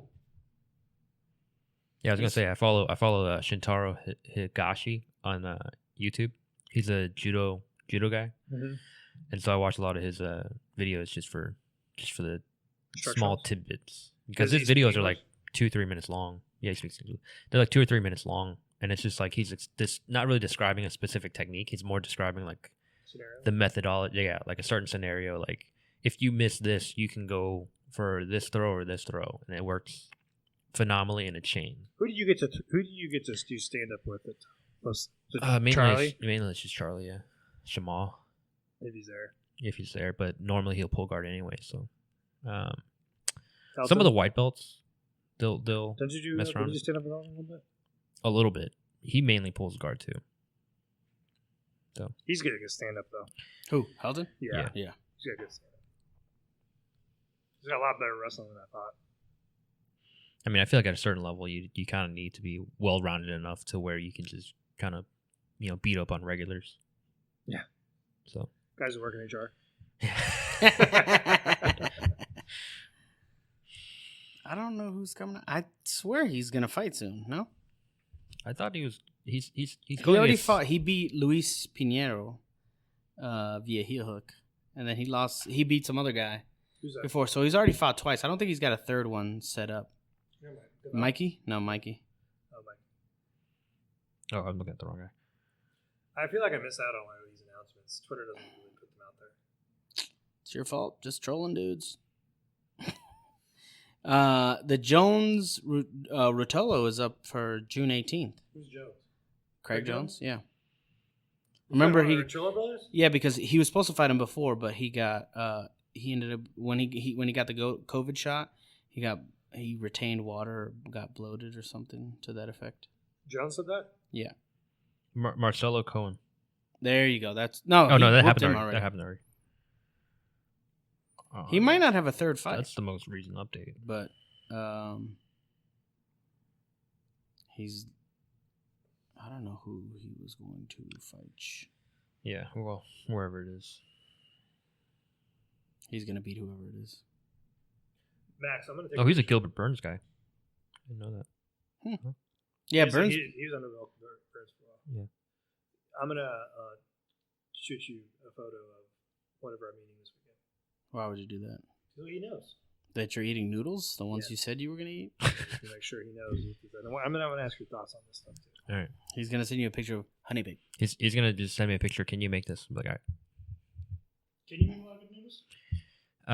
Not a lot of Korean noodles.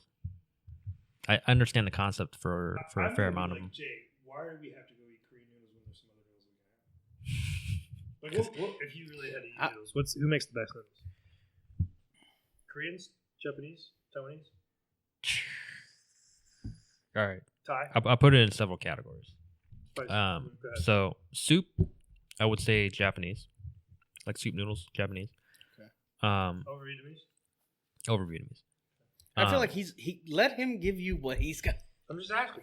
So there's a difference between wet and dry. Wet noodles, I think Korean. What's wet?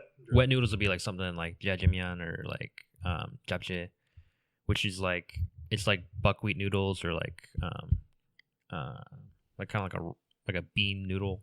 Uh-huh. And then dry noodles, I would say Chinese. What's like a dry noodle? Dry noodle would be like something like it's just fucking dry. It's just like you ever had like you know what mee goreng is? It's like an Indonesian thing. That's not really dry, but that is a type of dry noodles. Like a Vietnamese restaurant, they'd have something. Basically, everything is called like mee or like mean, Like which vermicelli? it's basically just mean noodles. Yeah, vermicelli. That would be like a more of a dry to me. In certain restaurants, sometimes they put so much sauce on it, it's just wet as shit. It's like a soup. Okay. So not very dry as in the how it's like dressed. a pad thai. Like a pad thai, I would consider dry. Even though it's dressed, love like me it's some got Because some it's type of not sauce. it's not like when you eat the pad thai noodles, you don't like slurp the sauce. Yeah. Oh you yeah. know? Okay. So that'd be like a wet noodle. Mm. And then wide noodles, which would be like those like thicker noodles. Yeah. That'd be something like Thai, because then you got the drunken noodles. You got like pad see ew. Those are good. So I'll put in those 4 categories. Wide, which is kind of like a subsect. Dry, wet, and soup. Soup's Japanese, wet Korean, and dry Chinese. Dry is Chinese. Why Chinese? Chinese, I think they're good at making drier sauces. So it's more like kind of like a pasty. And also bias. I feel like those are more enjoyable to me. What about Taiwanese? Because I feel like Taiwanese is like Taiwanese. They're really good at soups. I think soupy noodles. Are they? They're also known for the best street food I heard.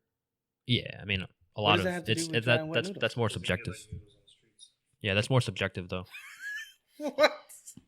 Isn't it what this whole thing is subjective fact? Yeah, but like the Thai noodles, I think are better as a street food. In the streets? Yeah, because like they're just better. Streets don't fuck around. But yeah, for sure, soup noodles is Japan. They got like udon, they got ramen.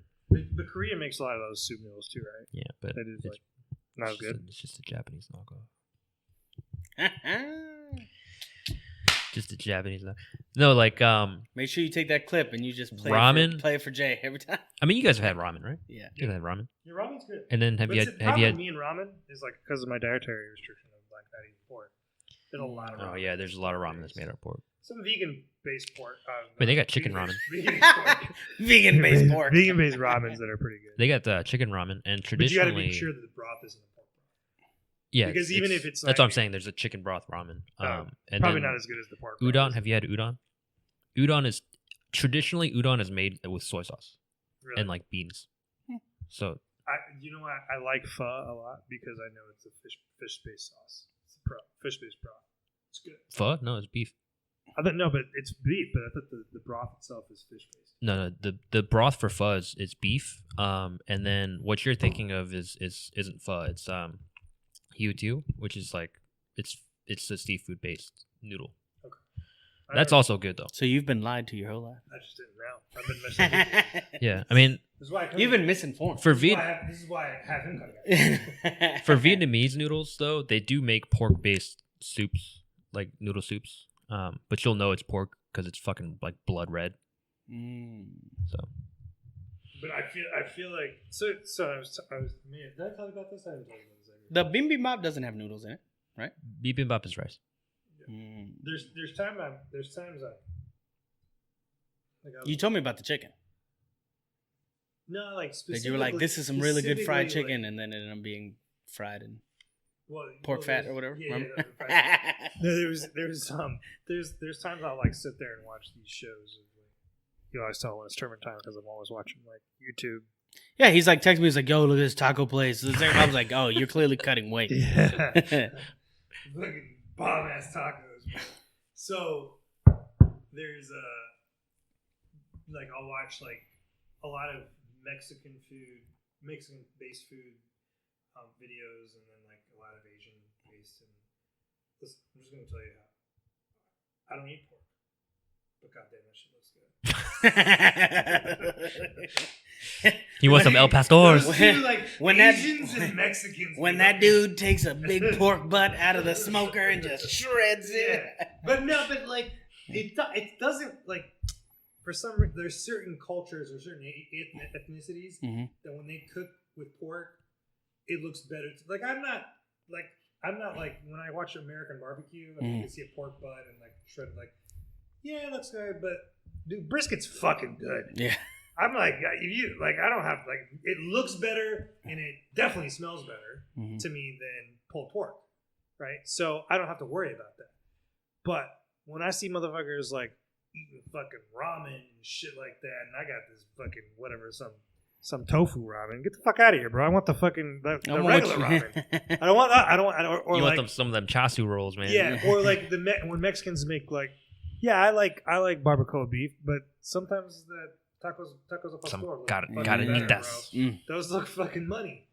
You know, or cute, like I can confirm they are good. You know, 100%. I got some in my fridge right 100%. Yeah. Or there's certain. I think certain types of foods look like that. Like Italian food. I think it's Italian sausages and like whatever. That shit looks better to me than like, hey man, here's some pork tenderloins. Get the fuck out of here. I'll have a filet mignon or a steak. Yeah, I don't need all that shit. I think beef is really good smoked, but then I feel like pork would be different unless you're doing like a shoulder or a butt or something. Yeah. You like a pulled pork. Yeah. But I think like pork works better as like something else. Smoked like pulled pork more than you like beef brisket split smoked, or do you like beef brisket? I mean, if it's a good brisket, I pick the brisket. If it's the same quality, at the highest quality of both, I would still pick the brisket. Brisket. Yeah. It's like that's a no brainer. Yeah. But like people who fucking pick pulled pork over like a really good. What am I eating though? Am I eating a sandwich? Doesn't matter. I'm making a brisket sandwich. What are you gonna what? I said, what am I eating though? I'm eating a sandwich. Yeah. Brisket sandwich. Or a brisket taco. I've had brisket tacos in Texas. I've had brisket. I'm going to brisket tacos in Fayetteville. We made them here when we had the brisket. Yeah. They were delicious. They were fucking really good. Regular, but like, I don't know what I was watching. He did. Do you cook a lot? I do. You cook a lot? I do cook a lot. He doesn't cook. Do you cook? Nope. You're lying. I cook. I cook, but I'm not. I cook the same meals over and over again. Oh yeah, cereal. Yeah, cold cereal. No, I cook. It's the best hard-boiled egg you'll ever have. I make curries from scratch, make noodles and stuff like that. But it's hard to eat healthy a lot of times when you try to be creative. For me, anyway. I don't have the patience unless I'm like don't give a fuck about what I'm eating. Then I get creative. Are you a consistent eater or like do you like variety throughout your week? Both of you. Right now, I'm feeling consistent for the past month because of competition. Yeah. Normally, I'm pretty now working from home, I eat consistently the same thing in the morning, in the afternoon. My only variety comes at dinner, and that's if there's a change. See, I'm one of those guys that could make like a bowl of spaghetti and meatballs and eat it for like 2 weeks straight and not have an issue. I eat something related to eggs every day, whether it's hard-boiled eggs, scrambled eggs. Yeah, but it's a little bit different. You have some variety in the egg like making process. You're not just eating the same hard-boiled egg or poached egg. I've done that before, like every day, every morning, like 3 sunny-side-up eggs. What's the consistency of the meatball? Huh? What's the consistency of the meatball? Nice and firm. What kind of noodles we talking? The beef or sausage or the mixture? Crispy on the outside, chewy on the inside.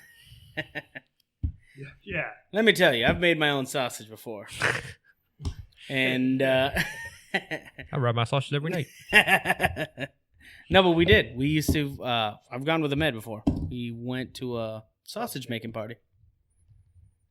It was a lot of meat on a table. A lot. That's what she said. But no, But even then, blessed it with some wine. I was thank you so much for because it's an Italian family, right? Yeah. They gave me like the chicken sausage, right? Nah, but hold on, wait. This is how Italian it was. They were the father, right? The main guy was like, "All right, I need somebody to give me the wine. Somebody give me the wine." All right, brought a bottle of wine out. I need a glass. And he's like, "I'm not getting you a glass." She goes in, comes out, gets him like a plastic mug, and then he gets somebody, I don't know who it was, somebody who doesn't live there that was just there for the party to help out. And he's like, go in there and you go to the cabinet on the top left, it's glass, and grab me a wine glass from there. And he's like, me? I don't even, what is it? He's like, get in there. Runs in, sees nobody's in the kitchen, grabs the glass, comes back out, and he's like, exactly, that's what I needed. He's like, who gave you that glass? Don't worry about it now. But like, so they were really generous. I saw you go there. You help out and you take a bunch of sausage. Yeah. Mm-hmm. Yeah, they were gracious enough to make me chicken sausage or whatever. And it's good, right? But it didn't look good. This guy taking home a bunch of it. Sweet, some of it was sweet, some of it was hot, some of it was mild. Shit look money. Somebody messed up on like writing on the bags. Somebody messed up writing on the bags, and like I'm like, oh, sweet one. Cut it open, cook it. Woo! Sweet. Yeah, spicy. Mine, but delicious. Like I didn't have cases because they had pork cases. Yeah, they got the pork cases, but I was just like I had these little patties, which were good. But again, I mean, you gotta do what you gotta do, You do. This is the things I gave up. I have to sacrifice. We're not going back there. I don't know. One thing I will like from anytime I think about pork, I never like pork tenderloin or something or pork chops. I'll never pick those over like if somebody's like, "Oh, do you want some bacon?" Yep. But bacon, I'm not a fan of bacon. Seems like it's the. You're not a fan of bacon? No. What? It is. I also. Even like the you thick can't eat cut? anyway. I know. I'm not drawn to it. Oh yeah. I'm not drawn to it. Well, because you've never had it. Because I'm sure at some point you tried it. I think I just had it on accident. But Yeah, that's what I'm saying. Like, but like what I'm saying is like the smell mm-hmm. and the way it looks isn't as appetizing to me as like the way. Like a good pork belly. I put in the same category. But you've also grown up to know that it's not for you. Yeah, but I versus like for me, Saturday or Sunday morning breakfast with bacon was like as a kid growing up. Yeah, but I guess so because I grew up with pork belly. Yeah, which is like 10 times better. Right. So, but I'm saying it's like the Little Spoon has great pork belly. But I'm saying like I've been there. Growing up in America, like I also had friends from other parts of the world or whatever. Like, so they ate bacon, but you didn't. Yeah, but also like it just didn't look like, appealing. my best friend was Taiwanese. Right? Okay. I go to his house. Their pork-based food looked fucking money. Yeah. I was like, yo, whatever the fuck they're eating, I want some of that, but I can't have it. But I went over like to Joey's, and he's like, hey, we're having bacon and eggs. I'm like, yeah, whatever. Do you have any cereal? I think too. I was like, yo, man. But part of me, I think, is how you grow up. To me, like, because if you grow up with your family loving bacon, you're gonna potentially there's a high probability that you're gonna love bacon as well. Maybe. I'm not saying for sure. Absolutely. That's why I said probability. There's a higher probability. Could be also a possibility for sure. I'm just telling you now, as somebody who doesn't eat any pork products. Yeah. It just doesn't look appetizing. It doesn't look as appetizing to me as it looks like a hard piece of paper. Whatever that is. It's just but that's a different food. That's a different what is a comparison to bacon? They're both a whole taco is not comparison to bacon. As good as like Italian sausage. He's saying in terms of like the preparation of the meals. Preparation, like I watch a lot of fucking cooking shows. No, I know. Where, I've been there with you, cutting weight. Bacon is ground up and put into the ground beef as well too, and like they do all those cheddar bacon burgers. Yeah, like crazy stuff with the bacon, how they make it into the burgers or what have you. Yeah. I'm like, it doesn't get me going the same way. You know, it's like a like a nice sunny side up egg. Over easy, and then you got like an omelet. Deviled eggs. Fan? Not a fan. Not a fan. What? I don't like hot boiled eggs. Well, I used to work in a restaurant, and one of our I was gonna say entree because that's just what I think is the proper term.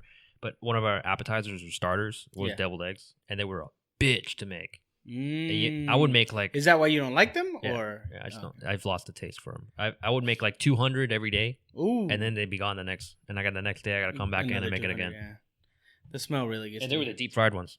Ooh. So you gotta slice them, get the yolk out. You gotta go through that whole 3-stage process. Have you ever had a Scotch egg? Which is a hard boiled egg that's like encased in sausage and deep fried. No. Maybe I'm watching that. Recently, like this I bet you he likes bacon. He would. They're not allowed. My dogs are Muslim too. They're not allowed.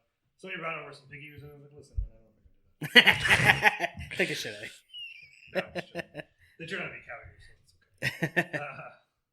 No, but the Michael Chan, the guy was some noodles with pork slit or something. I don't remember what it was. He was in Oakland, in Chinatown, Oakland. Just a fucking shithole place. Looked so good. I was like, damn. That's what. Or dumplings. A lot of pork-based dumplings. Oh, I love fucking dumplings. dumplings with pork in them. Love dumplings. Those look so good. Fucking phenomenal. You know? I'd rather steamed than the fried ones. I like the steamed. I like this crisp on the outside. Nah. Even this Korean one. The steamed ones you could just. Tell me if this looks appealing to you. I'm gonna pull it up real quick. The steamed ones versus the fried ones, you got to chew. I like the crisp. Listen, when you're in the Himalayas, all right.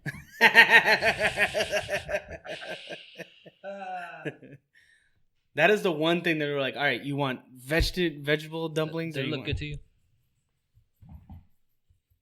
Those ribs? No, it's pork belly. Pork. Yeah, because pork looks meaty. Mm-hmm. Not really. It's a very common Vietnamese dish. No. Doesn't do it for me. Doesn't do it for you. Again. Well, how do you feel about Fun Guy?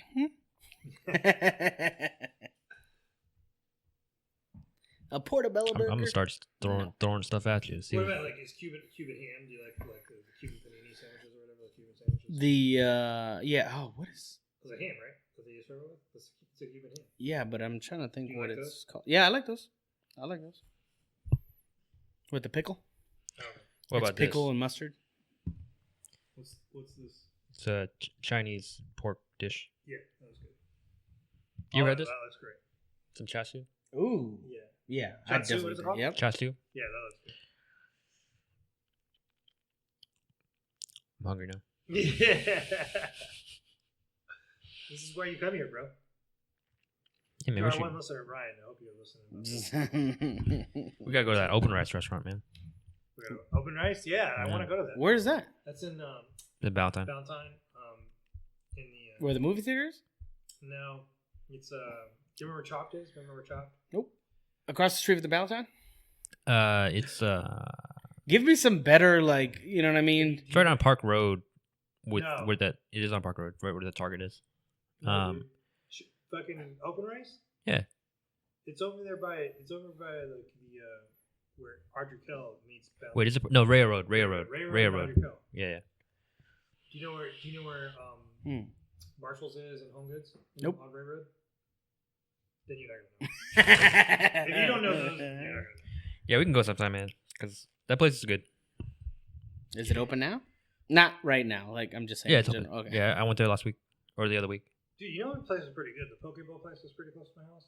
I think you had it with me. Did you have it with me? Eggers had it. Pokerito? Yeah. Yeah. Nah, man, I don't do that stuff. You Boo. like poke? I like poke, but I feel like putting it in a burrito fashion just kind of. No, Yeah. you can get a bowl. Yeah. What? I just told you to get a bowl. You're like, I said yeah, but I just said it like kind of lazily. that place is good, but their hours are still like, Really weird. yeah. COVID a lot hours. of COVID like fucked up hours of operation. Like when can I go to a restaurant that closes by 7? Like, I mean, unless I'm going for lunch. Oh, that's a weird time though. 7. Yeah, it closes at 7. That might be just because the owners just want to close Lazy. early. Yeah. They made money though, even during COVID. They're always busy. Because that Chinese restaurant you go to is open 24/7. Oh, them motherfuckers. Which one? The China Express. Oh. My boy Steven, was he going? Yeah. Steven, let me get the regular. He'll talk to you about some fucking NBA. Love some German. Yeah. It's in the Shanghai Sharks or whatever. Yeah, a lot of that stuff on the menu isn't actually what Chinese people eat. Yeah.